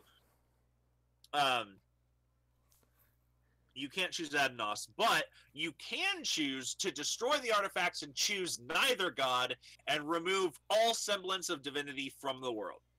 So, the idea, the true ending, is that your character is a servant of Enos. You're supposed to become a fire mage. And Zardes is a servant of Beliar, but he's fooling Beliar. He did things to pledge his service to Beliar so that Beliar thinks that Zardes actually is his follower, but he isn't. He only cares about you, your character, the nameless hero. And so Zardes has you gather up all the artifacts, then destroy them in the furnace of the Hammer Clan, the Great Furnace. And once you do that, all divinity is removed from objects in the world. The problem is, divinity still exists in people. You are a servant of Enos. You don't have to be, but you are in the true ending story. You're a servant of Enos. Zardes is a servant of Beliar. Zarus or Zarthus or whatever his name is, he is the chosen of Beliar, and King Robar is the chosen of Enos. So you have to go kill those assholes. So you do. You go kill those assholes.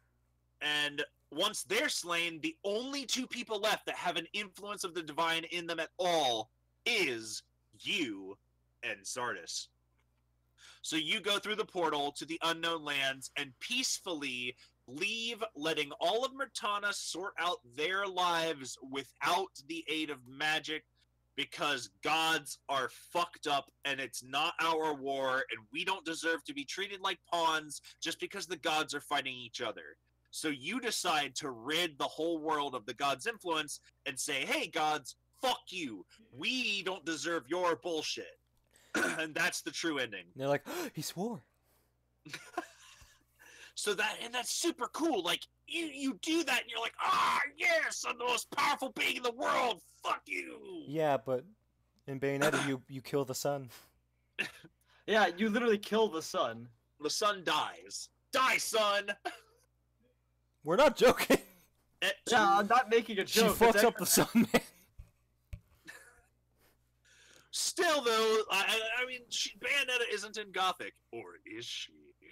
No, I mean, Bayonetta was in Gothic, with but how she many was women are in better. it? No. No, yeah, that's true. Man, you would know she was there. You would have seen her by now. Yeah, and she would be a servant of Beliar. Maybe in this new expansion that you're going to be talking about. Oh, yeah. So the expansion begins thusly. A person who did not voice the main character from the last game chimes in as the voice from the main character last game. By last game, you mean the main game itself, right? Yeah, Gothic 3. Yeah. So some narrator dude is like, after everything is said and done, the humans went to war with the orcs. One dude sat aside and said, nah, we're good. When you tire yourselves out, we're gonna be here to be allies to trade with you guys. Another one said, well, if you guys are gonna sit out and not, be war profiteers, then we're just gonna be war profiteers. We're gonna sell to both sides. And then the other two fought each other. They were fighting each other. And so the hero goes, this is bullshit. We did all this work to end the war, and they went and started another fucking war. Damn it. So the hero's like, look, I'm going to go in there and I'm going to rough them up and tell them to stop. And Zardes is like, no, we have done our part. We should sit back and just live in the unknown land and just don't stop looking at the crystal ball. Don't even look at it. This world has nothing to do with you anymore. You left, I left, we're done.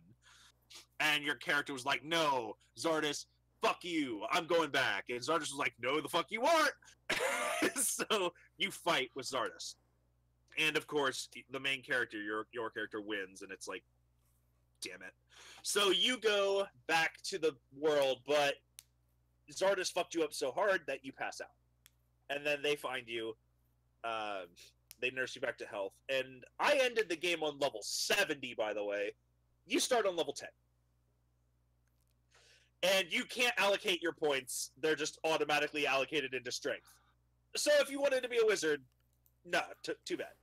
Fuck you. Right, fuck you. You're the only person in the world who can become a mage anymore, too, because you are the only person that has links to the divine.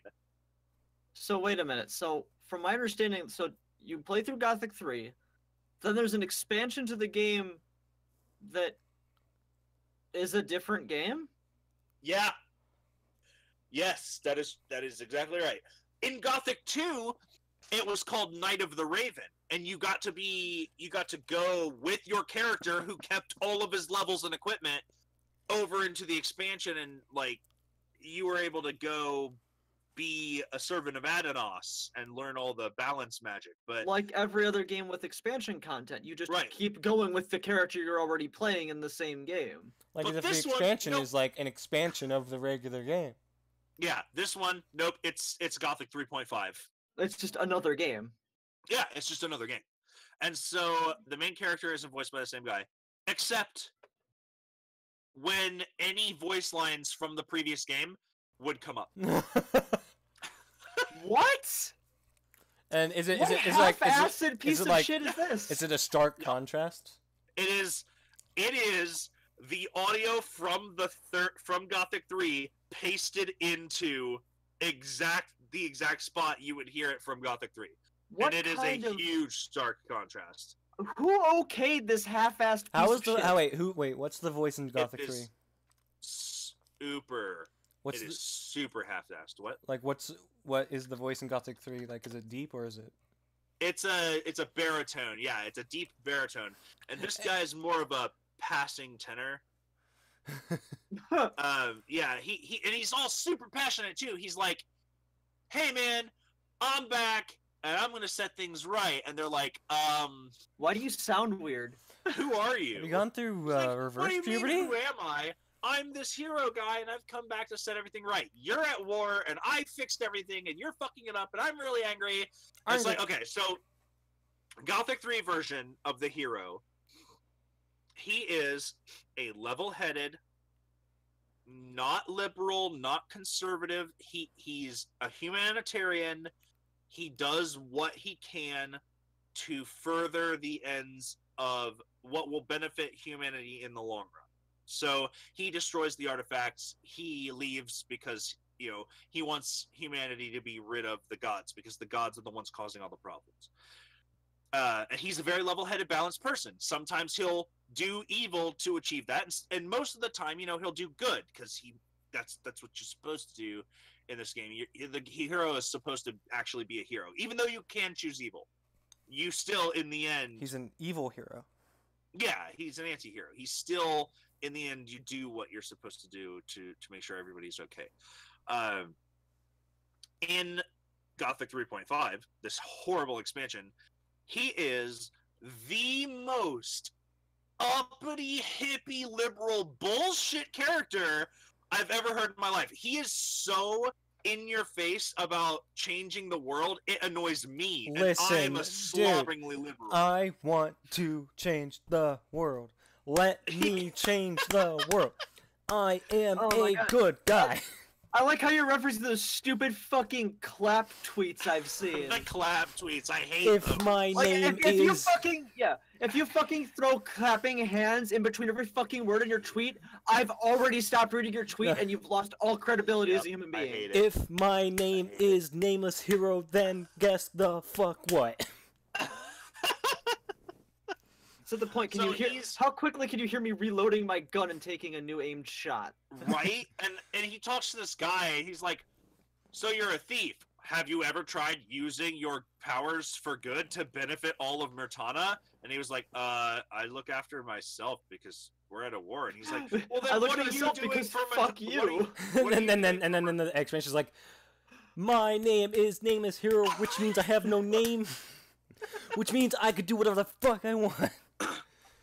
And so he's like, "What have you ever done for Murtana?" And the thief's just like, "What have you ever done for Murtana?" Well, that is the only time I wanted to lay it on thick.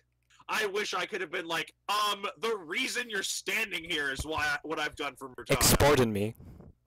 Do you know what I did for Murtana? Pardon me? Have you played the last 3 games?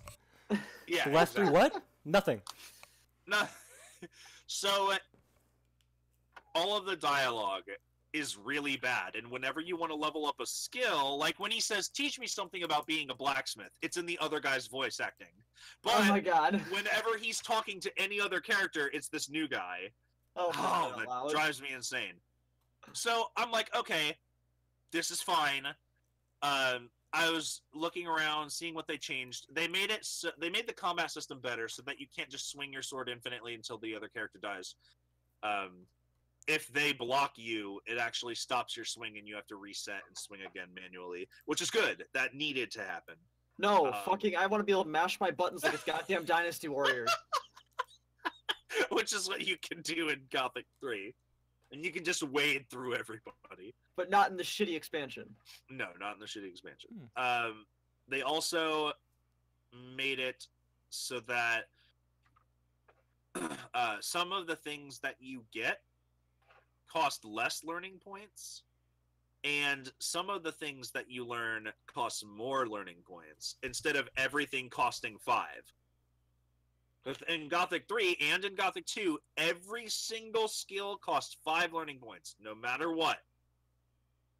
Unless you're upping strength, dexterity, or hunting skill in Gothic 3.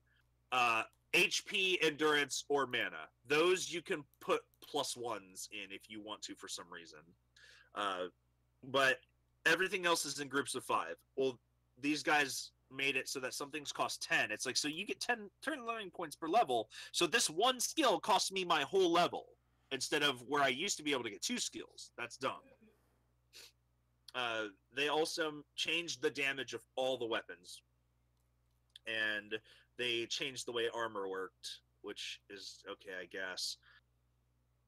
So I'm running around Silden, and the guy that I woke up next to, he was like, "Hey man, what are you here for?" He's like, "I want to save Murtana from this stupid war." And he's like, "Wow, that would be great. I really support this idea, but how do I know I can trust you?" And he's like, "What the fuck? What the you know who I am?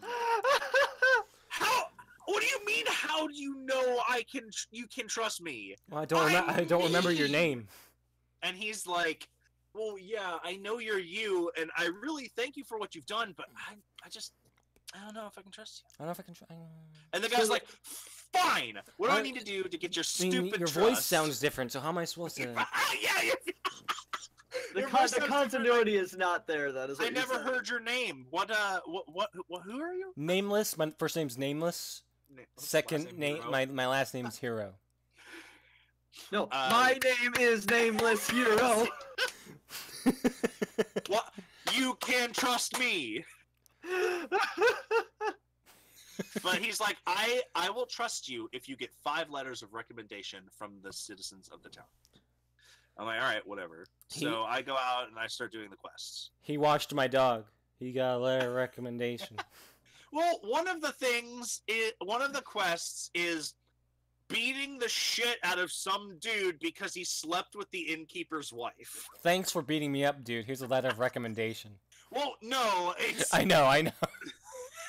but that guy is like, well, I'll give you a letter of recommendation if you beat the shit out of the innkeeper and then use this magic scroll on him to make him forget everything, and then maybe in the future I'll go bang his wife again. Sweet. Because he forgets everything. And I was like, well, that's the funniest option, but I'm not going to do that and beat the shit out of you. Because my character's apparently a super hyper liberal. Yeah. All women are queens. I would do that option. That character, Nameless Hero, would Right. not ever do that option. Would not do that option. So, I'm collecting letters of recommendation. Another of the things is go find a crazy Birdman and stop and have him stop putting bread on this one guy's house because the seagulls keep him awake. So I'm like, okay, that's super weird. But he's like, but he always leaves a trail of breadcrumbs. You can follow those. So I follow the Why breadcrumbs. didn't you guys just follow the breadcrumb? Right. And I found this guy, and he's surrounded by chickens. Ooh, I'm like, sweet. okay, that's cool. And then I talked to the guy, and he actually squawks like a bird. You calling me a chicken fucker? And he's like, why have you come to disturb us? I'm a crazy bad man. And you're like, well, I've come to tell you to knock it off because this guy's got noise complaints about your stupid birds. So Well, maybe he shouldn't have a roof. could you stop putting bread on the roof? And he's like, us Can you birds stop being in a house with a roof? have the freedom to do whatever we want. It's a We're free country. birds. And so we were like, you know what? Fuck you, man. And so you pull out your sword and you just beat the shit out of him. With your Because sword? because you're a crazy left-wing liberal. Right, yeah. And you're like, well, this guy won't listen to reason, so So I'm kill gonna him. beat the crap out of him. Well, So then, He's liberal when because he's he not stands using up- guns. so remember the voice I was using. I'm a crazy bird man. When you talk to him after you beat him up, he goes, I don't want to talk right now. What? Listen, man. Don't you have something else to do? And he uses the generic voice lines that every NPC has. How did this game make it on the market? I don't even know. It's so bad. And Skyrim wasn't even this rushed. Todd Howard himself couldn't have been made something so fucking stupid. yeah, and then I was like, okay, this is really funny. It's irritating, but it's funny irritating. I wish that I can. It's playable because the combat system is still really great. The arrows work just the same way they always worked. But you can't use magic. Combat with animals, you can use magic. It's just for some reason the game thinks you want strength. You can use magic though, and you can also the combat with animals has remained the same because animals can't block your attacks and you can't block animal attacks, and you've never been able to. It's weird. The only combat that changed was combat with humans, weapon on weapon combat. So everything that was all the same.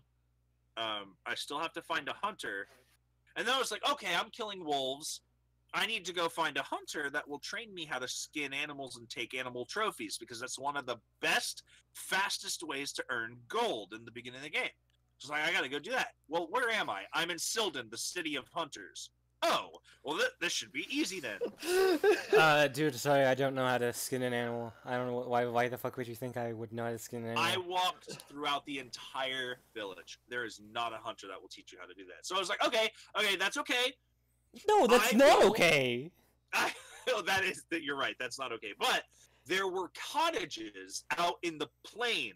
It's like that a had city of hunters mages in not them. teaching you magic. Yeah, that's true. That is true. It is stupid.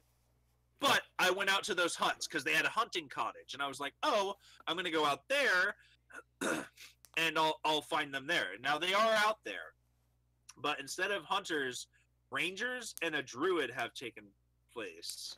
What? So I hunt around for a little bit. I kill some goblins. I go into a cave. I gotta find some I gotta find some fire nettles. Oh, and the alchemist. He's super crazy and he forgets everything you say, and the game thinks it's funny, but it's really not. It's not cute. It's not funny. Every character is like Dementia's adorable. I don't know why. It seems like every character is voiced by the same voice actor who doesn't know how to act, only knows how to voice. So every character's voice is super unique, but real people aren't like that, and not everyone's a character. Well, guess what, bitch? You're in Gothic. You're in a fantasy world. So it's not cute. It's not funny. There was one alchemist in the previous game that was like that, but it was one guy. Everyone else is really level-headed, and that's what made it funny. Don't you know? Being an alchemist makes you forget things. In this version, everyone's crazy, and so I was like, okay, this crazy alchemist, I'll go get it. He gives you a letter of recommendation if you go do his quest, and I'm still trying to find the fire nettles. So I go out into the cave, I find a couple of fire nettles in the cave, and then I find the ranger hut. And I'm like, okay, the ranger hut. I'm going to talk to these guys and see if any of them will teach me anything. So then I talk to them, and none of them have anything to say to you. And I jumped over a fence, and all of a sudden, the game slowed down to 50% speed. What? Yep. I would run at half speed, I would attack at half speed, I would jump at half speed, except I was the only thing affected by it. Nothing else moved in slow motion. It was just me. I just imagine the guys in the ranger hut look outside and they just see you. He goes like, "What the fuck's his problem?" Right, like how are you staying in the air that long? The fucking fence gate of temporal standing. Yeah, everything just started moving slow motion. I was like, what am I being attacked? Maybe you shouldn't have jumped over that fence, bitch. Is this the magic spell? What's going on? So I'm just running around. I was like, okay, I guess I have to save and exit the game. So I'm done with this for now. I looked it up. Apparently, that is a known issue. And you have to go into the files, the INI files of the game, and change something that is true to false. Otherwise, every time a full, complete day-night cycle happens, your character will move at half speed until you restart the game. Why is that a setting? It's supposed to.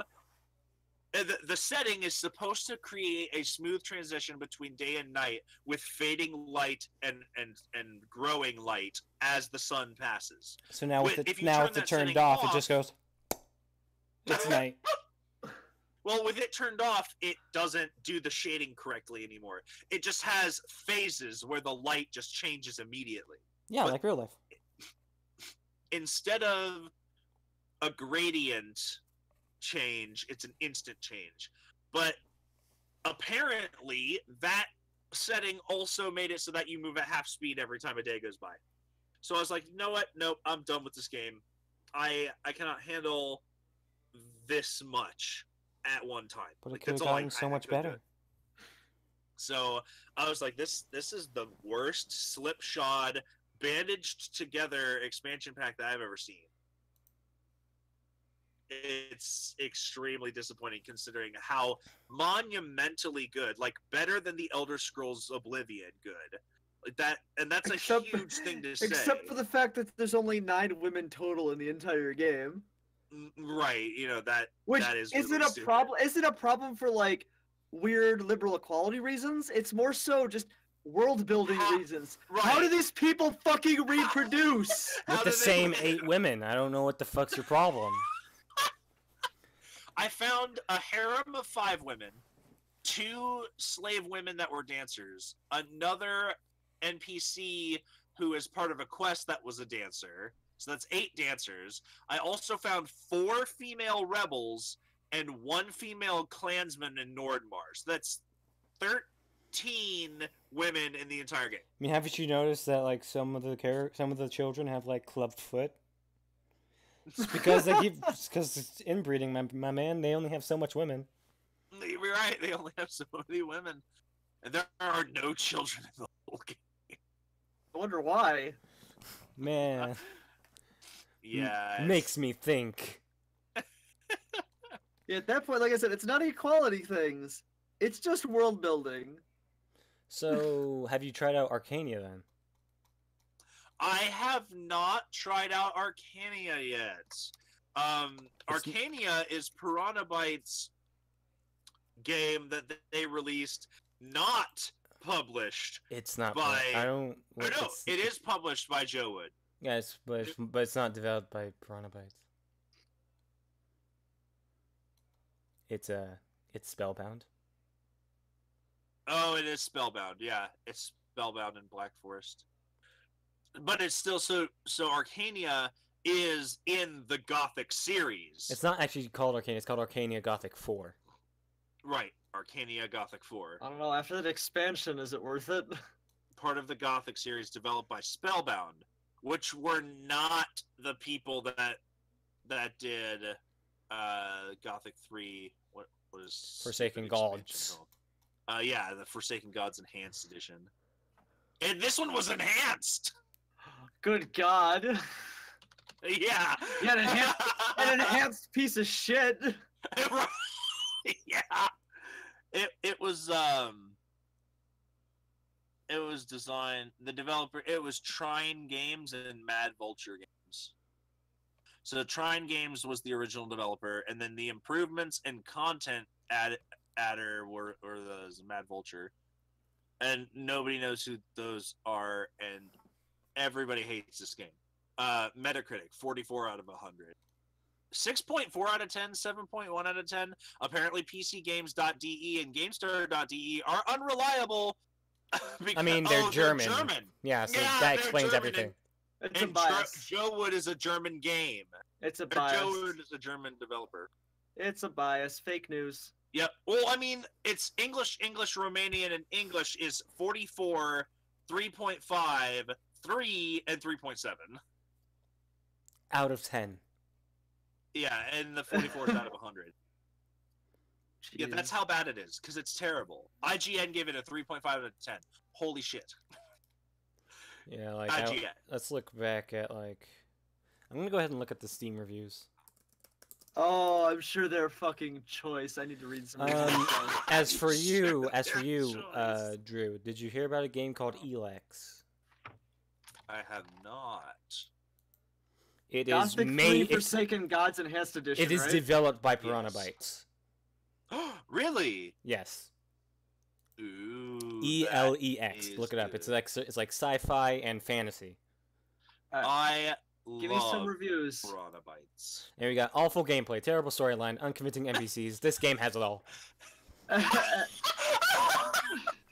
Hi, this is Game of the Year, people. If you don't, Okay, so mine's showing me overall reviews out of 342. It comes up mixed, showing 138 reviews that match the filters above, mostly negative. nothing makes sense in that game. Our hero acts weird, orcs act weird, people act weird, and everything else is just lots of bugs. Sometimes you don't know what to do. It's just it's not worth it's not worth these money. Not recommended. Not recommended. Asterisk, asterisk, warning, all capitals, asterisk, asterisk. This is not the original Gothic 3 game. This is a fan-made fan-made twist. twist on the game. If you're looking for the original, be sure to get Gothic 3, not Gothic 3 Forsaken Gods Enhanced Edition. Anyway, Pro. This one has Pro, 0. Contra. Awful voice acting. Some characters have 2 voice actors for no sane reason. Horrible combat. Yeah, no, it's true. Wolfpack's heavily overpowered. Yeah, that is also true. Let's see. Wolfpacks will slay you, no matter The what level. the whole of Mirtana is copy pasted, and through time, though time passed, things that should have been removed are still there. The nameless hero behaves like a 5-year-old stupid kid, also a lot of other NPCs. The absurdity of the story, a 4-year-old could invent a better storyline. The music, which is copied from Gothic 3, but gives the impression that you play the same well-designed game. Most of the well-thought points of interest, which have no role anymore, are simply filled with bandits. Bugfest. TLDR, when I first installed it, there was something quote-unquote wrong. None of the characters had voices. Blessed be the ignorance, because I found a way to give their voices back. Terrible mistake. I assume I assume you have read the pro and contra summary. I even tried to apply some cheats to make the game more tolerable. Nothing works. I just run around aimlessly, grinding the mobs, avoiding the need to change a word with any of the NPCs. Delete it, burn it, pour its ashes into the toilet, flush. Yo. Okay, here's it's one. Here's that one. This is a bad. recommended. This is a recommended review apparently. Ever want to know what happens when India takes on a Western RPG franchise? Then play this. Then you'll know that the result is the strangest, most bizarre, and horribly bad designed train wreck you'll ever experience in your life. And I loved every single hilariously bad second of it. Followers' opinions. MW Wizard. Beautiful new armor designs. Fantastic voice acting. Wonderful writing. Genius quest design. A lot of husband cuckoldry. Yeah, there is. The most realistic and least sexist portrayal of women in video games. King Robhard 3 did nothing wrong. King Robot the Oh. Third. This will be Here fun we to go. watch for people on YouTube. Here we go. No idea what I'd want as a funny quote. All right, here we go, guys. This would be fun to watch. Here's a good one. Not recommended. Forsaken Gods is many things, but one thing foremost: a train wreck developed by an Indian no-name company in the attempt from Joe Wood to cash in on the franchise. Forsaken Gods was hacked together by reusing close to already existing assets from Gothic 3 and adding a few of their own, and features the most abysmal writing and voice acting I have personally ever laid eyes upon. It is so bad that its contents aren't even considered canon by fans of the Gothic franchise, just as Arcadia isn't considered to be a Gothic game, although a reasonably less terrible entry. Right. There's literally nothing positive to say about this piecemeal insult to Piranha Bytes, the original Gothic developer, except maybe the fact that much of the writing is so terrible that one might enjoy the sheer silliness of it by taking oneself into believing one was playing a Monty Python-esque parody of Gothic 3. Alas, this is not the case. Instead, and I don't say this lightly, this is one of the worst pieces of software ever developed. Alright, here's one. Recommended. What even is this game? I have no idea. That's awesome. Let's see. Here we There's go. one that was like Skyrim wannabe broken as fuck. Here we are. G3FF attempts to provide some closure to the Gothic series where no closure was really needed. Needed, yeah. G3 wrapped up the nameless hero's journey well enough. Now, a developer that isn't Piranha Bytes throws him back into the world of Mirtana with a wildly different personality so he can deal with new and equally unfounded conflicts that have arisen in his absence. Let's see. Play after patching it. The game starts by putting the former hero in a scenario which is just plain bullshit. He acts like he never has in the previous game and does just stupid things. Your old friends don't trust you anymore. You lost your reputation. Your The old missions friends you don't d- trust you anymore. The missions you do go from farming plants from dead animals to killing the wife of a merchant because she slept with his best friend. By accident, I found some weird guy that offered me some armor if I find 3 parts of metal. I found 2 of these already while exploring the poorly designed new version of Mirtana. So pretty much new to this world, I had the second best armor of them all. Shortly after this, I found a sword that made my damage output overpowered as well. Following the main quests, I searched for people without any hints given and escort them around the map. Pretty frustrating. So I'm strong, armored, and rich, but all I do is courier service. I played the whole game in 15 hours, felt like I achieved nothing. The story doesn't provide an incentive at all and doesn't make sense at all. While I had no problem killing hordes of orcs or humans at the same time, one single mage could easily destroy me with 1 or 2 spells. Not to talk about the end boss, that I only And beat that after setting my sucks in Gothic 3 HP, as dex, well. and strength to 1000 via console after completely tiddling. Even after cheating, I died quite a few times and had no fun at all fighting this boss. And I played through the Gothic 3 main game quite a lot, and I'm pretty good at using the game's mechanics and limitations. Yeah. Let's see. Wow. Epic, smiley face. Much better than the last one, smiley face. Don't know if that's ironic. I mean, I can't imagine that it isn't, because like this game is really bad. It's a spit in the face. So like I liked how it said it was an insult to Piranha Bytes, and it is. 9 out of 10 rubber chickens. Okay. Here's a good one. This guy's got 11 hours in record, so I trust this review of not recommending. I guess this was supposed to be an expansion to Gothic 3, but it fails in so many aspects. To start, all the bullshit that happens in the normal game doesn't count here. The game world is just a chunk of the standard Gothic 3 map. It's not small, but it's kind of disappointing still. Especially considering how Gothic 2 and other open world RPGs have handled expansions. The combat is fairer than in normal Gothic 3, as blocking actually works for the enemies. That is true. The visuals are more efficient, but this is to be expected seeing as how the size of the game world has been drastically reduced. I would have figured that this would also lend more depth to the actual gameplay and variety, but most of the unique NPCs are now just replaced with generic stand-ins who give fewer quests but otherwise perform the same functions. There are also so many things that simply don't have a reason to exist. For example, in Gothic 2, it's possible to escape from the map into the void. But it does require some going out of the way. In Gothic 3 Forsaken Gods, all I have to do is jump around the little boulder blocking the path to Nordmar. My question is, why bother including Nordmar on the map if I'm not even supposed to go there? I can see the location and bring it up on the map in my interface, but it has no reason to be present in the game. My biggest gripes are in the general sloppy execution of the whole thing, resulting in problems not even too plentiful in vanilla Gothic 3. Bottles are poorly placed, the AI doesn't know how to follow, many NPCs have multiple voices, the crime system is gutted to the point that I can steal entire towns without consequence, and I could go on and on. Some of the bad changes can sometimes be helpful, such as how I could use transforming potions to morph into animals in front of hostile guards and just walk past them. But doing the same in front of allies is asking for suicide. What? But none of that matters because all that it really took to kill it for it was the broken quests. When a main story quest irreparably fucks up with that explanation, that just ruins everything. This is an expansion only in the loosest sense of the word. It may as well just be a mod, and a rushed one at that. Yeah, absolutely yes. Mere words cannot is all this review has in it.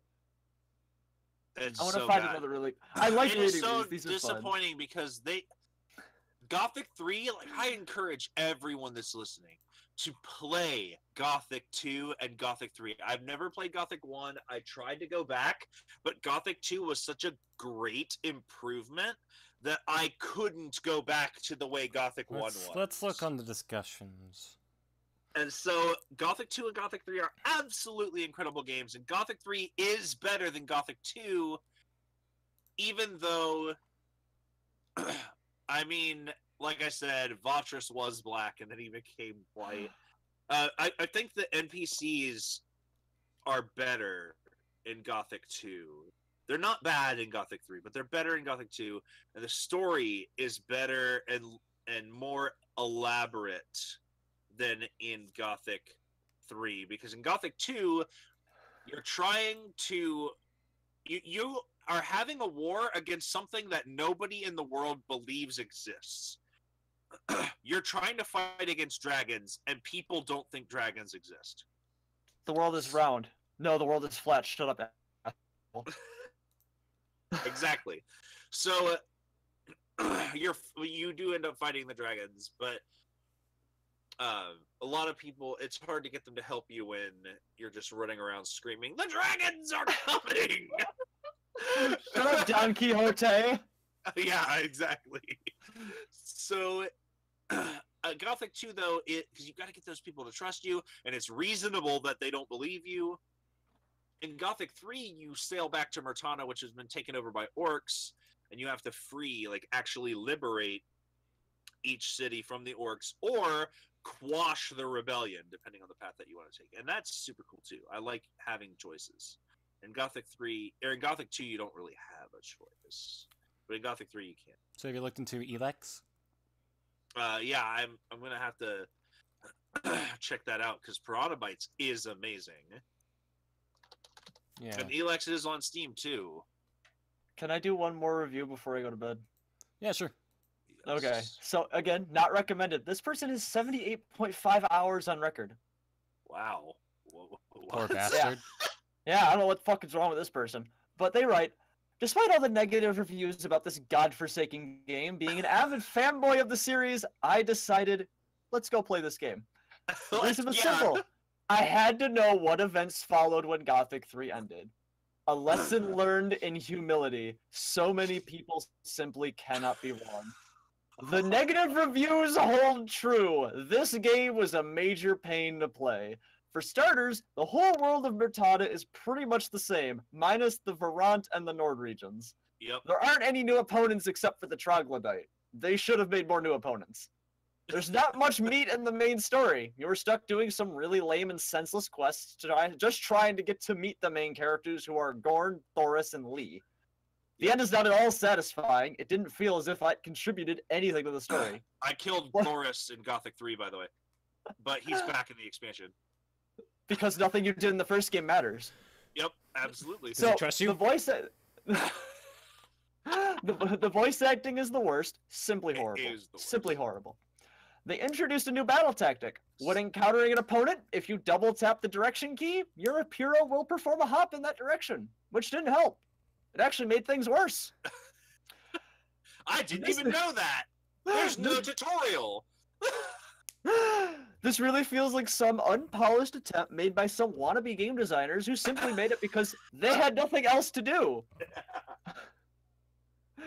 My suggestion, spare yourself this one. Jump on to the next game of the series, Arcania. Man. Alright, well, good night then, Specs. Yeah, I have to go to bed as much as I want to keep reading. Yeah, we still have maybe a couple things to talk about. We won't be going on for too long this time around. Alright. I will go though. I have to work in the morning is the only reason I have to leave. All right, Otherwise I would stay up and talk shit about games and read stupid reviews on Steam with you guys. The game has been described as edgy, dark, uncompromising, and complex. That's Elex. I'm like, well, it's 2017. That's what games are like now. Right, pretty much. But alright, I will catch you guys later. Alright, man. Alrighty. Later, guys. I'm glad we figured it out tonight. Yes. Yeah, we definitely did. Later. We didn't. We didn't. We didn't at all. We didn't figure it out at all. I don't know what the fuck he's saying. So Elex looks like it's been all right. Like people don't get it. It looked interesting to me. You might. I feel like it would be too. You might like it. How much is this game? A lot. Is it really? Let's see. 50. Oh, $50. I mean, it came out last year. Came out last year. Yeah, that's a good point. What's it look like then? Oh my god. Here are the frequently applied tags that people have used when describing this product. RPG, open world, single player, post-apocalyptic, sci-fi, fantasy, adventure, action, gothic. They said it. Third person. Atmosphere, violent. Choices matter. Story rich, war, futuristic, base building, difficult, dark fantasy, third person shooter. That's a ton of tags. Well, I mean, I don't know what you were expecting. The Q Nordic. The weird thing about THQ Nordic is that THQ has been not a company for a few years now. So I don't know what the fuck's going on. Oh. Anyway. Wait, I've seen trailers for this game. Yeah? Yeah, like actual trailers that came out. I didn't see that it was made by Piranha Bytes. Huh. This game. Okay, so Gothic 3 is a lot like The Elder Scrolls Oblivion. They came out at the same time. This game, Elex, is like a Fallout kind of game where there are guns and lasers and shit, but also swords and shields and magic. Yeah. So if it follows Gothic logic, then it should be as good as Fallout 4, but maybe for different reasons. Yeah. Because like Fallout 4 had one of the worst storylines I've ever seen in a game, which is disappointing because it's one of the best games I've ever played. Its gameplay is phenomenal. Oh yeah. But its feels fun. story is so bad. Gotta find my son Sean. Gotta find my son Sean. oh wait, I just don't give a shit anymore, and I'm gonna go all over the place. Aren't Like- you looking for your son? My son? Who? My who? Fucking what? My son? No, my son's dead. Duh. Wait, what? What did you? Yeah, they force you into a heterosexual relationship that ends, and then you can choose your sexuality after that. But then also, you have a baby, and that's what you have to care about. You're not allowed to care about anything else, except that you are allowed to care about everything else, and you end up stop caring about your baby. It's like, oh yeah, I had that. I had one of those, didn't I? I had one of those. Holy crap! I completely forgot. I was too busy getting in all this drugs and alcohol. And killing Yeah, it's like in the middle of monsters. like taking like injecting psycho into your body. Oh shit, Sean! I just remember Sean. You're like some addict now. That's what it feels like. It's just like, holy crap, I forgot. Yeah, it probably You're, does have like reading on the computer. yeah, it does have the best companions though, except for Strong. Yeah. I I agree. It's What's super that? You walked over there? I'm angry. Listen, you put too much stuff in your backpack. That makes me angry. You put too much stuff in my backpack. That makes me angry. This- You gave me this gun? I don't want this gun. I'm angry. um, he's just always angry. at Did you everything. lockpick that angry? Elec looks really great. It looked As interesting. long Yeah, I as have it on it's- my wish list. As long as it's single player and not online at all, then I think it could be pretty great. Amazing, even. It reads that there was an update on December 20th that was game and quest fixes and a new difficulty setting. Oh yeah, another thing I want to talk about the Evil Within 2 is that did you know that there are more encounters the higher the difficulty is? Really? Like, I know you played it with the highest difficulty, right? That is correct. So that means you know that in the very beginning, when you kill that woman, there's a monster behind you banging at the door. Yeah. That dude is not in survival. What? Really? Yeah. Oh. So they don't just Huh. make it harder, they put in more. Which is kind of cool. That is cool. Also, they added in a first-person mode. I heard about that when I booted it up. It actually gave me. It was like, "Hey, guy, I see you loaded up the game. Guess what we did? Here's some first person." I was like, "Oh, okay, hi, And developer." one of my favorite things was that when you beat the game, it's like, now play the game the way it should have been with letterboxing. The thing that everyone hated. It's like them going, okay, you played the game without letterboxing? Fuck you. Here's 4 letterbox. So 74% positive reviews on it. Yeah, some people just might not like it. Yeah. Recently, not so much. Huh, I wonder why. Overall, 70.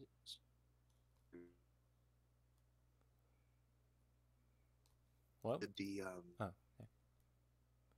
Why are recent ones not good? But most Read the Okay, reviews well, and see yeah. what happened.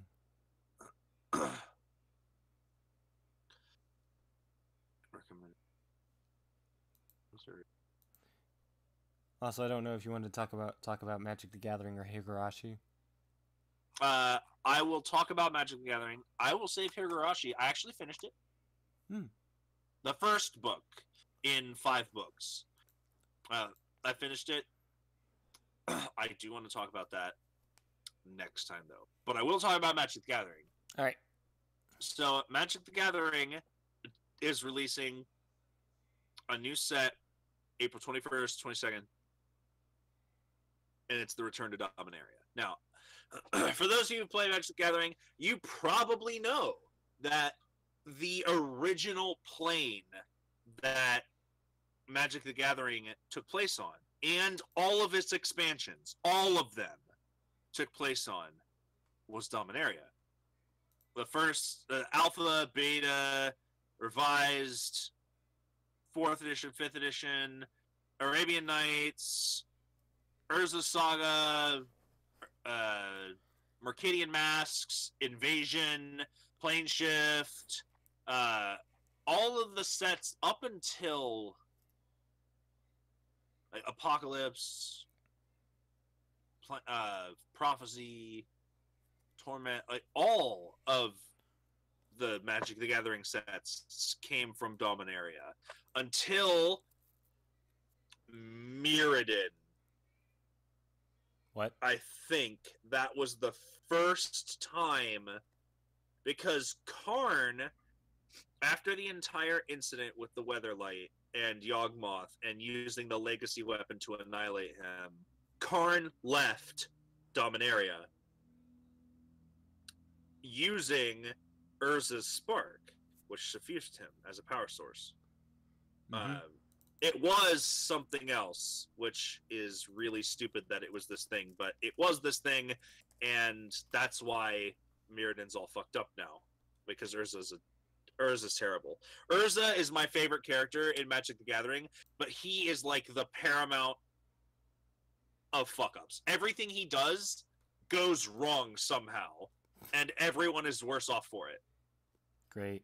The only actually good thing he ever does is bring together the crew of the Weatherlight and destroy Yawgmoth. Those are the only two good things he ever does. Otherwise, he's just screwing up everyone's lives. I love Urza. He's so stupid, but such a genius. Anyway, Karn plane shifts to Mirrodin, and Mirrodin is a land of artifacts, like, and he is an artifact, so like he feels at home there on Mirrodin. And I think that is the first set that we got. I could be wrong.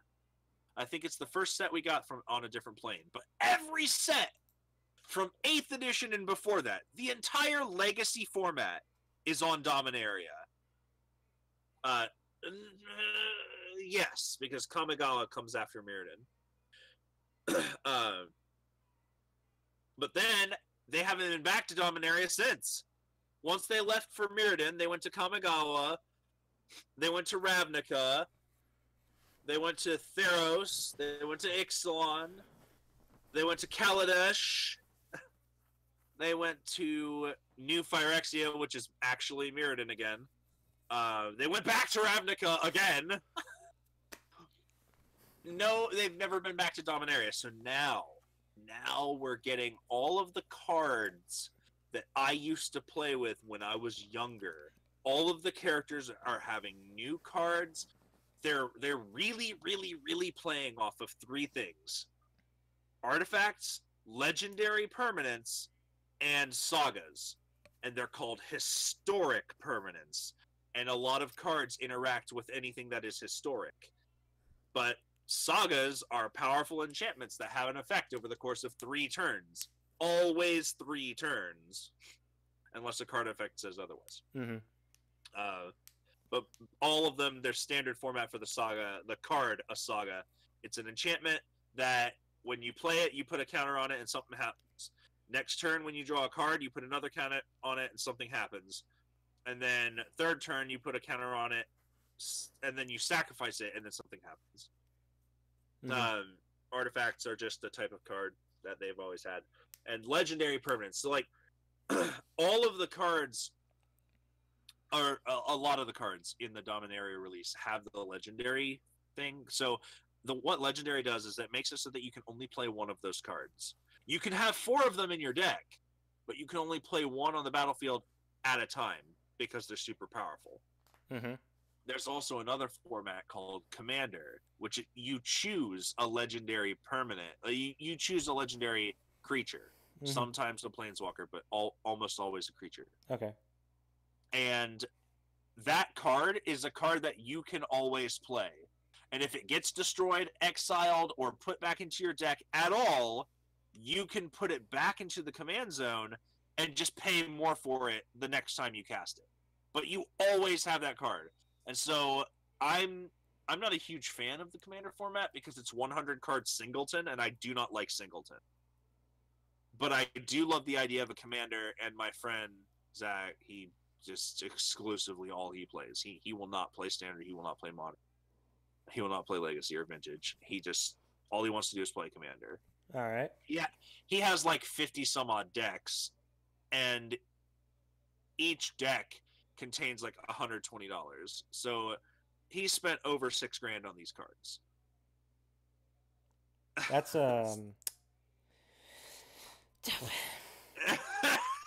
Yeah, so he's a huge Magic the Gathering hobbyist. Well, this new set is huge for Commander because a ton of the cards are legendary cards, which you can have as commanders. Mm-hmm. So that opens up a whole bunch of doors for everybody. This is going to be such a good set. The cards in it are powerful, but they're not stupid, broken cards. The way they have the interactions they have are amazing. There is one card that's kind of stupid, broken, but it's going to be one of my favorite cards to mess around with. It's called interesting name. I know. I thought they really dug deep with that one. Just a blank space. It's an equipment. It's a helmet. You equip it to a creature, and that creature. Oh, it's called Helm of the Host. At the beginning of combat, you put it onto a creature, or if it's on a creature at the beginning of your combat phase, you get a token that's a copy of that creature. But if that creature is legendary, it no longer has legendary. The token doesn't. Right. So you can put it on your legendary person, who you are only allowed to have one of, and it copies them every turn. Mm-hmm. And it gains haste, which means it can use its abilities or attack on the turn it comes into play. So you can just have an army of your commander, which is disgusting. And that's an equipment. So like if the creature it's on dies, you can just equip it to one of the tokens that it created. And then just keep making more tokens. It's so dumb. I love it because it's stupid. And now the Helm of the Host is legendary, and you can't equip equipment to itself, which means you can only ever have one Helm of the Host, unless Right. you're using Mirror Gallery or something, which Yeah. is a whole nother thing. But this set is awesome. It has a lot of the characters coming back, like Karn is coming back. The Weatherlight, the ship itself, is coming back. You've got Joyra, she's coming back. Jaya Ballard, which is one of my favorite characters in the Magic the Gathering storyline. And everybody's favorite, Teferi is coming back. He is a very powerful planeswalker that everybody loves because he's an actual goddamn hero, instead of being just a dickwad that is in the Magic the Gathering universe, which seems to be most of the Magic the Gathering universe. But then there are also new... Oh, and Squee! Goblin Nabob. He's back. He is Squee the Immortal. Holy shit, he's back. You can play him from your graveyard or from exile, which means he cannot be gotten rid of. No matter where he is, unless he's buried deep within your deck, you can play him. The powerful Squee. Yep, Squee the Immortal. Squee actually has an old artifact that he found, and when he touched it, he accidentally activated it, and it made him true immortal. Not that kind of immortal like the Tolkien elves are immortal, where you can still kill them with a sword, and then they die, but they don't age. Squee is true immortal. You can't, not only will he never die, you also can't hurt him at all. Like, if you hurt him, he just gets unhurt, and he's fine. Volrath got a hold of him and used to torture him for fun. Ugh, poor Squee. Anyway, there are also newcomers, like Raph Capuchin, and Darnita Capuchin, which are Gerard's descendants. They're Shauna, Sisay's legacy. She is a descendant of Captain Sisay, the person who used to crew the Weatherlight. Captain Sisay ran the Weatherlight. Now Joyra is the captain of the Weatherlight because she rebuilt it almost by herself. There's another Mox. There's a Mox in this set. Moxes are very rare 0-drop artifacts that always add 1 mana of a certain type to your mana pool. This is a new Mox. They're bringing back the dual lands that are called buddy lands. They come into play tapped unless you control one of 2 basic land types that it can generate the mana of. For example, the black and white one, it comes into play tapped unless you control a plains or a swamp.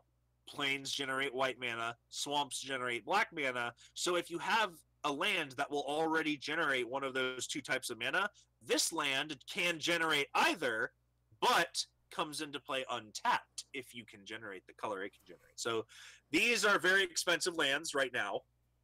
They're like $15 each. So Dominaria is going to be full of these.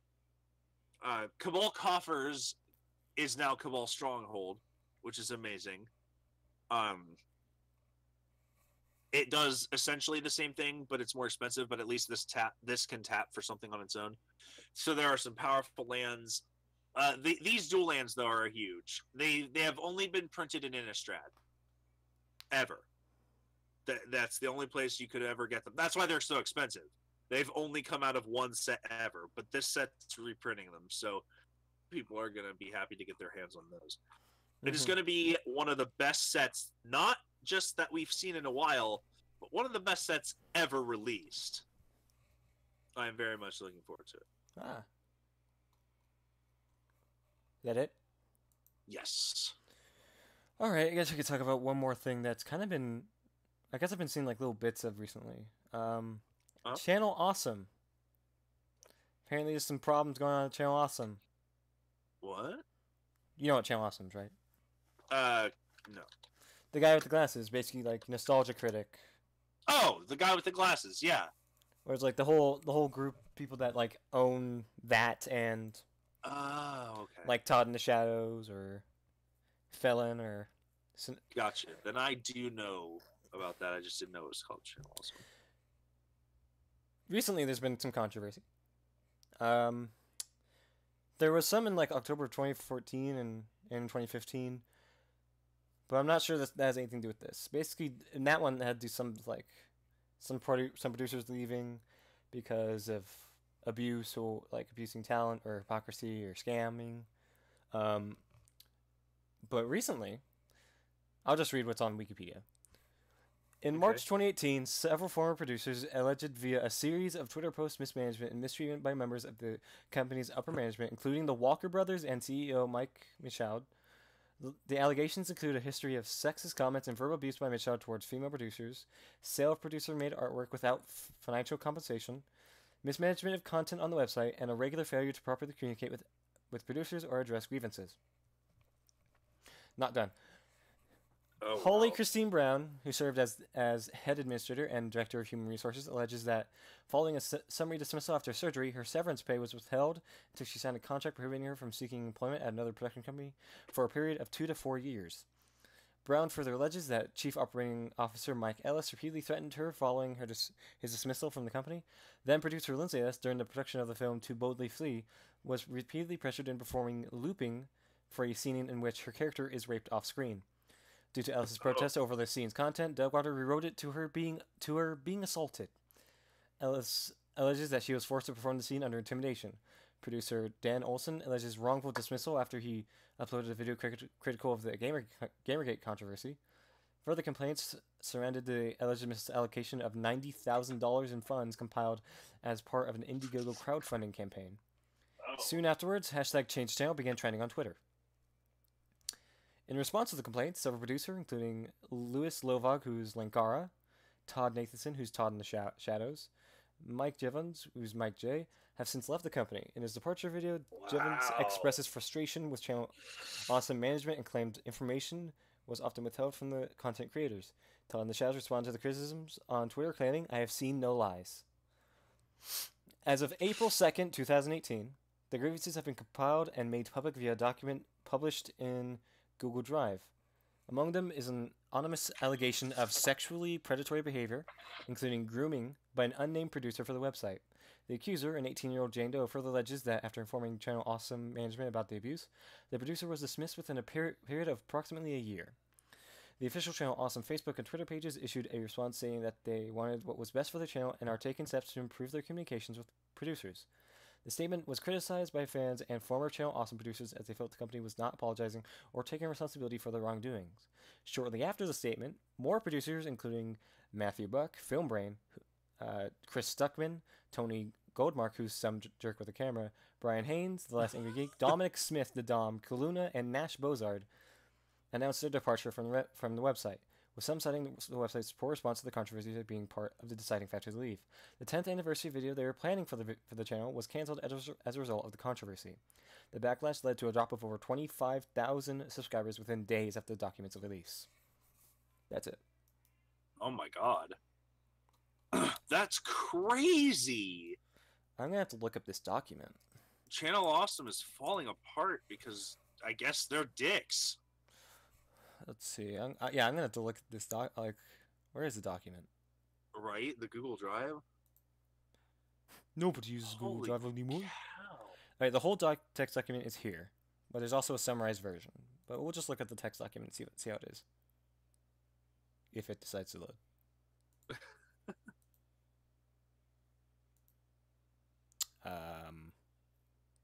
Look at that. I'll be right back.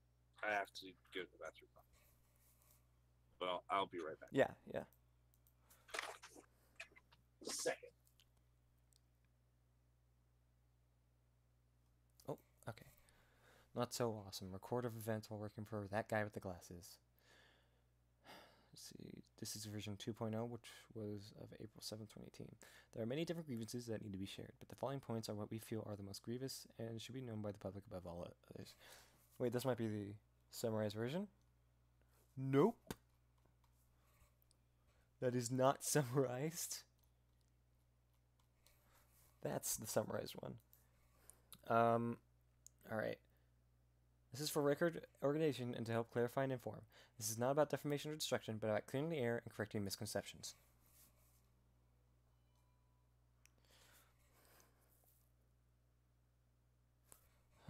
Okay, so let's take a look at these. Whew, that's a lot of people. How many of them do I even know? I know Linkara. I know Obscurus Lupa. Not many. Oh, I know Lindsay Ellis. Huh.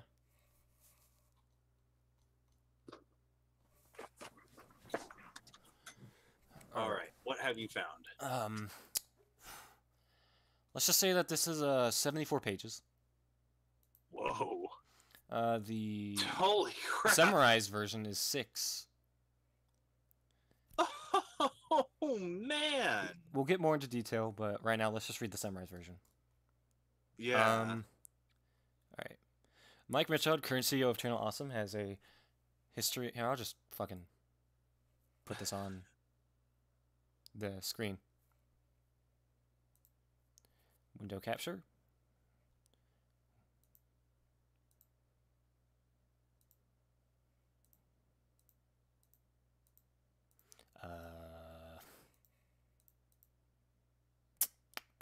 That's weird.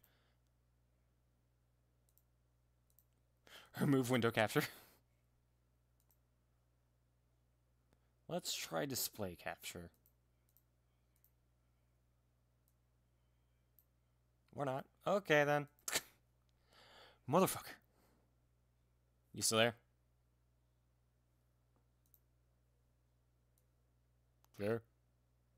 Drew, your mic is turned off. Yes, it is. I'm still here. Good job. It's an old classic. All right, let's see if I can do this instead. All right, let's interact. There. All right, so let's start reading.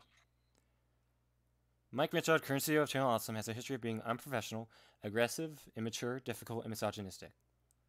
These are a bunch of people are saying this. Alison Pregler, Caitlin Salcedo, Holly Brown, Louis Lovog, Benjamin Daniel, Dr. Gonzo, Leon Thomas, Ann America, Tom White, Lindsay Ellison, Anonymous 2. The management of Channel Awesome was aware of sexual misconduct and abuse instigated by Mike Ellis, the CFO at the time, and enacted no disciplinary action until over a year later. They were also aware of sexual misconduct by another producer years later, again not acting for over a year. At least 3 victims have come forward and requested the offender's name not be printed. Doug Walker, which is the nostalgia critic, is considered talent and not acting in any material... Wait, what? Is considered talent and not acting in any managerial role, yet has been involved in many company decisions and knew what management knew, as far as is known. He also made sweeping decisions regarding the site that had the potential to drastically affect the income of many producers without consulting them beforehand. Oof. Management of the site was of poor quality. That's ridiculous. Particularly in regards to communication, organization, rule consistency, payment, and transparency. Multiple attempts to bring serious concerns to management regarding this were met with very few, usually minimal attempts at repair. At least one staff member was asked to work every single day with no holidays or weekends. She was terminated with no given reason and forced to sign an exclusivity contract barring her from working in the industry for 3 years at the risk of losing her severance pay. Oh my gosh. When Channel Awesome ran a crowdfunding campaign, it was so mismanaged that they were threatened with investigation by Indiegogo. They then canceled the funded show after 12 episodes of a promised 40. Dang. The filming of anniversary movies and crossovers, though enjoyed by many producers as a great opportunity experience, was also fraught with multiple examples of inadequate planning and unprofessional behavior, going beyond a simple lack of experience. To boldly flee, in particular, was not a pleasant experience for a large number of cast and crew. That was the one where the woman was, like, raped. Oh, yeah. I had to change it. Channel Awesome's management has a history of threatening to drop producers for saying things that they felt would make them look bad on social media and in videos, even when no rules were broken and they weren't mentioned. In 2013, there was a big push by many producers to fix the problems with communication and address the possible financial concerns surrounding the sudden loss of the Nostalgia Critic videos. A written document was presented to them, but as mentioned above, many points were either ignored, laughed off, or addressed minimally. Management had a contentious relationship with producers who tried to increase their revenue via increasing ads or starting up a Patreon. The former was viewed as encouraging ad block, and the latter was viewed as e-begging. This is the last one. There has been a pervasive feeling amongst the long-term producers that they are no longer valued or appreciated, and that Channel Awesome cares only for their in-house development.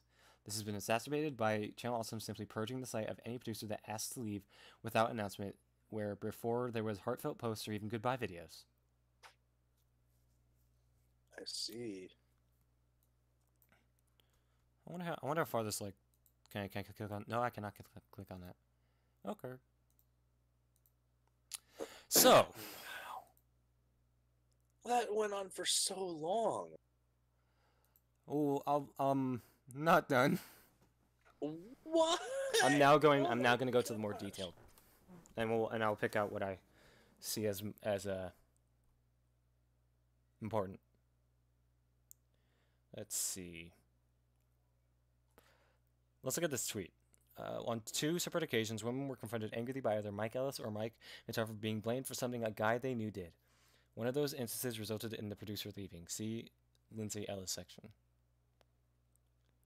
Okay, so there's a tweet that says he once bitched me out because Lee went over his head once, and when he sent him an email and copied Mike on it, yes, he claimed to me about someone else going over his head. I think I might still have that email somewhere. Well, after that happened, I left Lee a Skype message he will no doubt be unpleased with. I was like, WTF am I supposed to do? What the fuck am I supposed to do with this information? Do you think? Right. Do you think was as a? Did he think was as annoyed by Lee as he was? And I was gonna commiserate with him over it? Like that was so much TMI. Oh, she found the. I guess this means that she found the email. Oh yeah. All right. Found it. This irritated me, considering that Machado and I had no other issues like this with any other of the producers, and it was definitely not cool that Lee had emailed Machado after talking with me. In case it hasn't been made clear enough already, communication was terrible, and Lee just wanted to make sure that his email was seen by one of the higher ups. But Ellis acted like copying Machado on the email was a betrayal of some kind. It was weird. Frequently, if a guy spoke up, it was ignored. If a woman spoke up, they were labeled troublemakers. Mike would frequently try to bully them. Most of the women felt very uncomfortable talking to him. It was a repeating pattern that he would be more aggressive towards someone speaking up if they were a woman. At least 3 of us were kicked off the site for that very reason when male producers who did the same thing are still on the site. Wow. Oh boy. That's ridiculous. How is this not bigger news? I mean, it did kind of blow up on Twitter for a bit. I think it might be. It did? I mean, like I said, that last part I said in the Wikipedia page was like it was like a few days ago. Oh. Like I learned about that, over the past week. That's why I put it in here. Wow. And it just seems to be okay, this is one by Suburban Nights, and it talks about Doug Walker, who is the nostalgia critic. Doug's style of directing is to tell us to do it more like him. If we pointed out we wouldn't deliver a line like that, he'd tell us, we'll try it both ways. So he could use the take of us doing it his way. We'll try it both ways became a running joke. It was embarrassing when we were filming in the park and Doug would start giving directions to passerby like they were part of the production. Oh. Okay. As it was done with Kick-Assia, they only have one camera with Rob at the helm. This is a larger production and with 2 teams, so Lindsay and Ed have a closed-door meeting with them to convince them to use more than one camera. They borrowed Todd's, it was the same model, and one of my SD cards. Ed, who was there to play a cloak, is recruited to cameraman, and Liz, Lewis's guest, is asked to play a cloak. Don't know what that means. I don't know what that means either. Because of this, she never signed a contract. When filming a stunt with Orlando, her knee is bashed in, and they coerce her into signing a contract that says they aren't liable. Oh, wow. She doesn't want to do it because it would give them the ownership of whatever she filmed there. 4 people total were injured during the movie, and no safety precautions were ever put in place. Liz and Bennett were both hurt during stunts with Orlando, and Orlando himself landed on his neck wrong. This was included in the blooper reel. Elisa was taped to the wall in a cross position, and because she was there for so long, she nearly passed out. Wow. If Bennett is who I think it is, I think that might be Bennett the Sage, who reviews anime. Ah, okay. I don't know. The weather was cold, and some people like Ben had pretty flimsy costumes, so the higher ups were worried about us. We had a meeting where they asked us if we wanted to make it an improvised mockumentary and shoot it indoors, but we unanimously voted to keep going. There was a sense of camaraderie there that was completely absent from To Boldly Flee. Alright.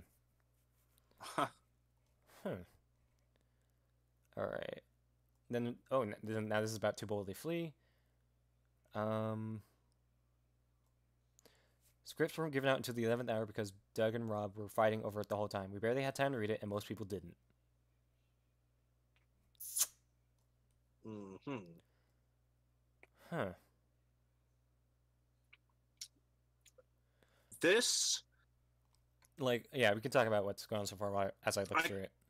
I can't so far, this is like how unorganized and crazy the safety precaution things is one that gets me the most.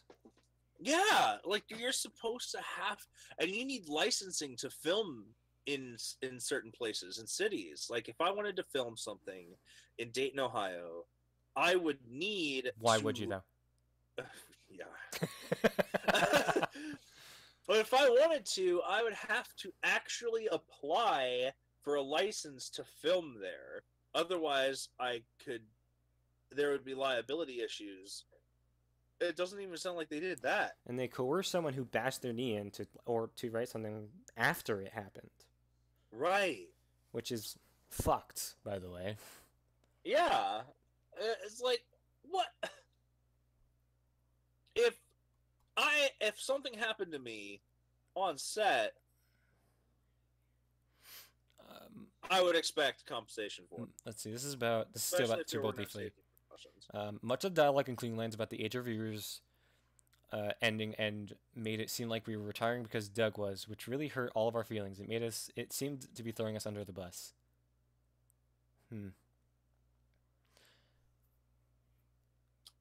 Let's see. We were always behind schedule, and Doug and Rob would always stop the shoot for pointless arguments. For instance, there was a scene where Robotodd and I are talking to Nostalgia Critic, and when we were done with the shot, Todd went to take his costume off, which took a few people to do. When I'm sitting next to Jillian, I noticed they're shooting the other half of that scene with the camera pointed directly at where we were supposed to be standing. So we point that out to them. They start to argue again for 10 minutes when there are only two options: get me and Todd back, or change the camera angle.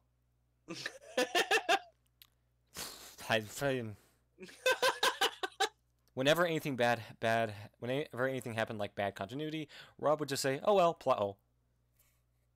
What? That's so lazy. One day, the camera crew had to go home early for personal reasons. So they told Doug early in the day that would be the case. He forgot to tell anyone, so at the end of the day, we didn't have enough cars to take everyone back to the hotel dinner. Fallon, Julian, and I got left behind while everyone else went to Applebee's. That is so wrong. Great. Why would you go to Applebee's? That. Yeah, yeah, like, they just dodged a bullet. like if a camera crew person on the camera, like that would be important to talk about. Yeah. Ed, who was a cameraman and credited as DP, he asked him not to, pointed out during a scene with Brad, they were breaking the 180 rule, which you know about. No. The one, it's hard for me to remember, but it's the 180 rule is when two people are talking, the camera isn't like changing around. It's always in the one exact position so that both can be seen, kind of a thing. Oh, okay. I might be getting it wrong. Cinematography guideline that states that two characters in a scene should maintain the same left-right relationship to another. When the camera passes over the invisible axis connecting the two subjects, it is called crossing line, and the shot becomes what is called a reverse angle. Yeah, so basically it's never change where the characters are if they're in one conversation. Don't change the angle. Sense. So that sounds like it would be true in theater too. Yeah. Like, well, I mean, it was kind of impossible to have a different angle in theater. Yeah. Let's see. There's a scene with the 180-year-old. Still. Cue 10-minute argument. Ed furiously says they either want it to look right or look wrong. He vows never to work with him again. I will never work with you again. Yeah. Oh, you have tarnished your family name. I will never work with you again. Let's see. You're disgraced. There was a scene with a bunch of the cast passed out on top of each other on the floor, so they called a bunch of them into the basement to film it and kept them there even when they weren't shooting. Eventually, someone asks Ed if they're even on camera, and he says no. They had Fallon's foot in one shot. I guess that means. Oh my gosh! Let's see. They never hastily put together by in regards children. to Fallon, they never asked him to film the green screen bit, and it's not in the film. Apparently, they asked him to do a green screen bit. I guess he didn't want to though. I don't know. Not a single person wasn't miserable except Doug, who had no idea how badly it had went. He thought this was a grandiose send-off that everyone was happy with, just completely in his own world. They had to have a private meeting with him to tell him the state of things. Listen, Doug, my dude. This is the thing. That's how could you not a know? bad thing. Yeah, how could you not know? Now this is terrible. This is the Spoonie incident, which apparently so Spoonie Bird. Do you know Spoonie? Yeah. Noah Antweller? I don't. Oh yeah. Yeah, that's the guy who runs it, I guess. This is brought up to try and clarify some points involving CA, not to drag up old dirt. For the record, Noah and I apologized a long time ago. This is just like kind of a precursor. All right. After Noah posts some questionable stuff on Twitter, I call him out, and this leads to a breakdown due to undiagnosed bipolar disorder. He lashes out at fans, and it gets nasty on both ends. I received death threats at my house. CA suspends Noah, the meltdown continues, so they tell him he either stops talking like that on Twitter or he must leave. He chooses to leave. People assume I got him fired. Noah makes a post saying this isn't the case, and CA says nothing. This leads to a conspiracy that the women on the site collaborated to kick him off the site. CA wants to suspend me for posting about the incident and specifically about context and rape jokes. I said nothing about CA and it broke none of their rules. Decide against it because Felon is doing the effects for 2.3 and you don't want to lose him. I receive a written reprimand. A new page of rules is given to some producers, not all, which includes activity on social media. Huh. Wow. This is like I'm just trying to find like the most horrible of them all. Something about the website, Chicago crossover. Someone started to use more mid rolls in their videos, which you know it's like ads that you have in the middle of the video. Oh yeah. Rob keeps interrupting, and this I guess this is like they came over to film a crossover on a talking cat with Doug in his studio. So I guess they were reviewing the movie A Talking Cat. Okay. I don't know if you heard of that movie. I have not. JonTron reviewed it. Oh. It's just one of those shitty movies, really shitty that like barely anyone knows about. Okay. One of those Mystery Science Theater 3000 kind of movies. Yeah. Rob keeps interrupting to read off IMDb trivia for their Things You Didn't Know About Ghostbusters video. No one pays us the courtesy of silence when we're trying to film. Doug has to continually tell them to be quiet, and they act like we're not there. What the fuck?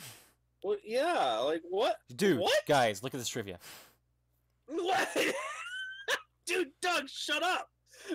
No, that was Rob. Something. Oh, Rob, we're trying to do something. Oh, okay. Okay, I guess in the middle of it, or of one of the other videos, let's see.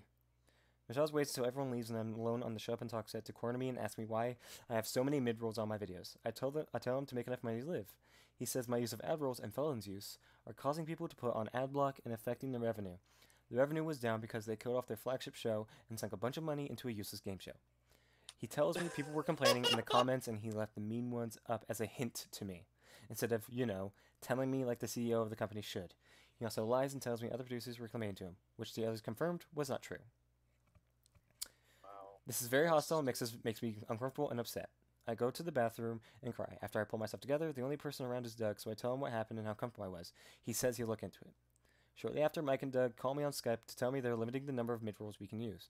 I told them I think they're overstepping their bounds. Doug says he disagrees. No mention is ever made of Mike's aggressive actions in Chicago. Mike proceeds to give me tips on making more views, such as posting on specific days. I've been posting on Sundays for 3 years. I stopped doing a set schedule after that because I felt like it didn't matter if no one noticed. He says I don't make enough videos, one a month. I was making 3 to 4 videos a month, including just completing a 2-hour retrospective. He didn't seem to think videos outside of my main show counted. But Doug tells me I should just make more videos like his TV show vlogs because that's just his work ethic. I nearly quit right then and there. For at least a year, I was debating when, not if, I would leave the site. Jeez. Yeah, so this is not... I can't believe there's a 74-page 74-page document of how bad Channel Awesome is. Yeah, like you can't even get a 74-page document about that like the dead body guy. I can't even remember his name. Yeah. I can't even get a set. What is his name?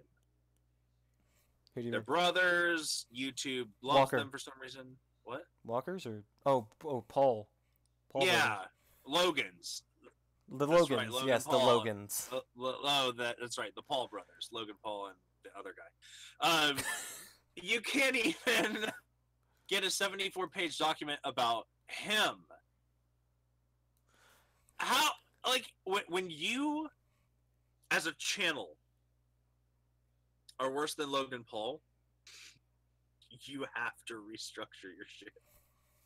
Well, I'm not sure it's just like worse. They just did more bad shit over a longer Right. period of time. Over. Yeah, I guess that's true. Meanwhile, Logan did it in the span of a year. Yeah, that's true. Oh my gosh, this is disgusting. I wonder how many other channels are like this. Like, how many other people are being oppressed like this as teams of producers? It makes me wonder, like, how many people are even a part of it a part of Channel Awesome anymore? Yeah. Like, you don't hear this stuff about Achievement Hunters or Rooster Teeth or any other mass production sites. There might be some issues with Rooster Teeth, actually. Really? Well, Rooster Teeth has gotten a lot bigger recently. I mean, no, like, of mostly everything, they have done really well. I guess just one of the people there might be a bit of a sexual abuser. That's unfortunate. No one I know, though. Okay. Well, that person has to. So I don't need to feel bad. To be persecuted. Right.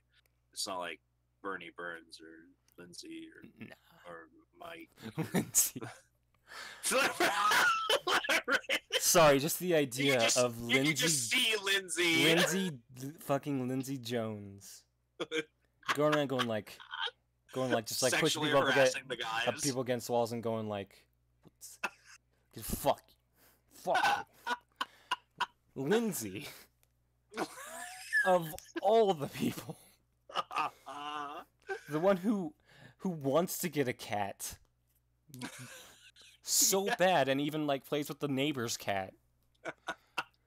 Oh my god, they had one of those Rooster Teeth animated shorts of that she takes care of and plays with the neighbor's cat because they won't let her have. This Michael won't let her have a cat. Oh my gosh. I wonder if Cinema Snob is still with Channel Awesome. Apparently. Oh I don't know. This is something that I think we should come back to. Yeah, if there's any show too. Yeah. This is huge. Definitely check on this, like, development wise. Holy crap. Specs is gonna want to hear about this. Yeah. I don't know. Is he big into Channel Awesome or? No, but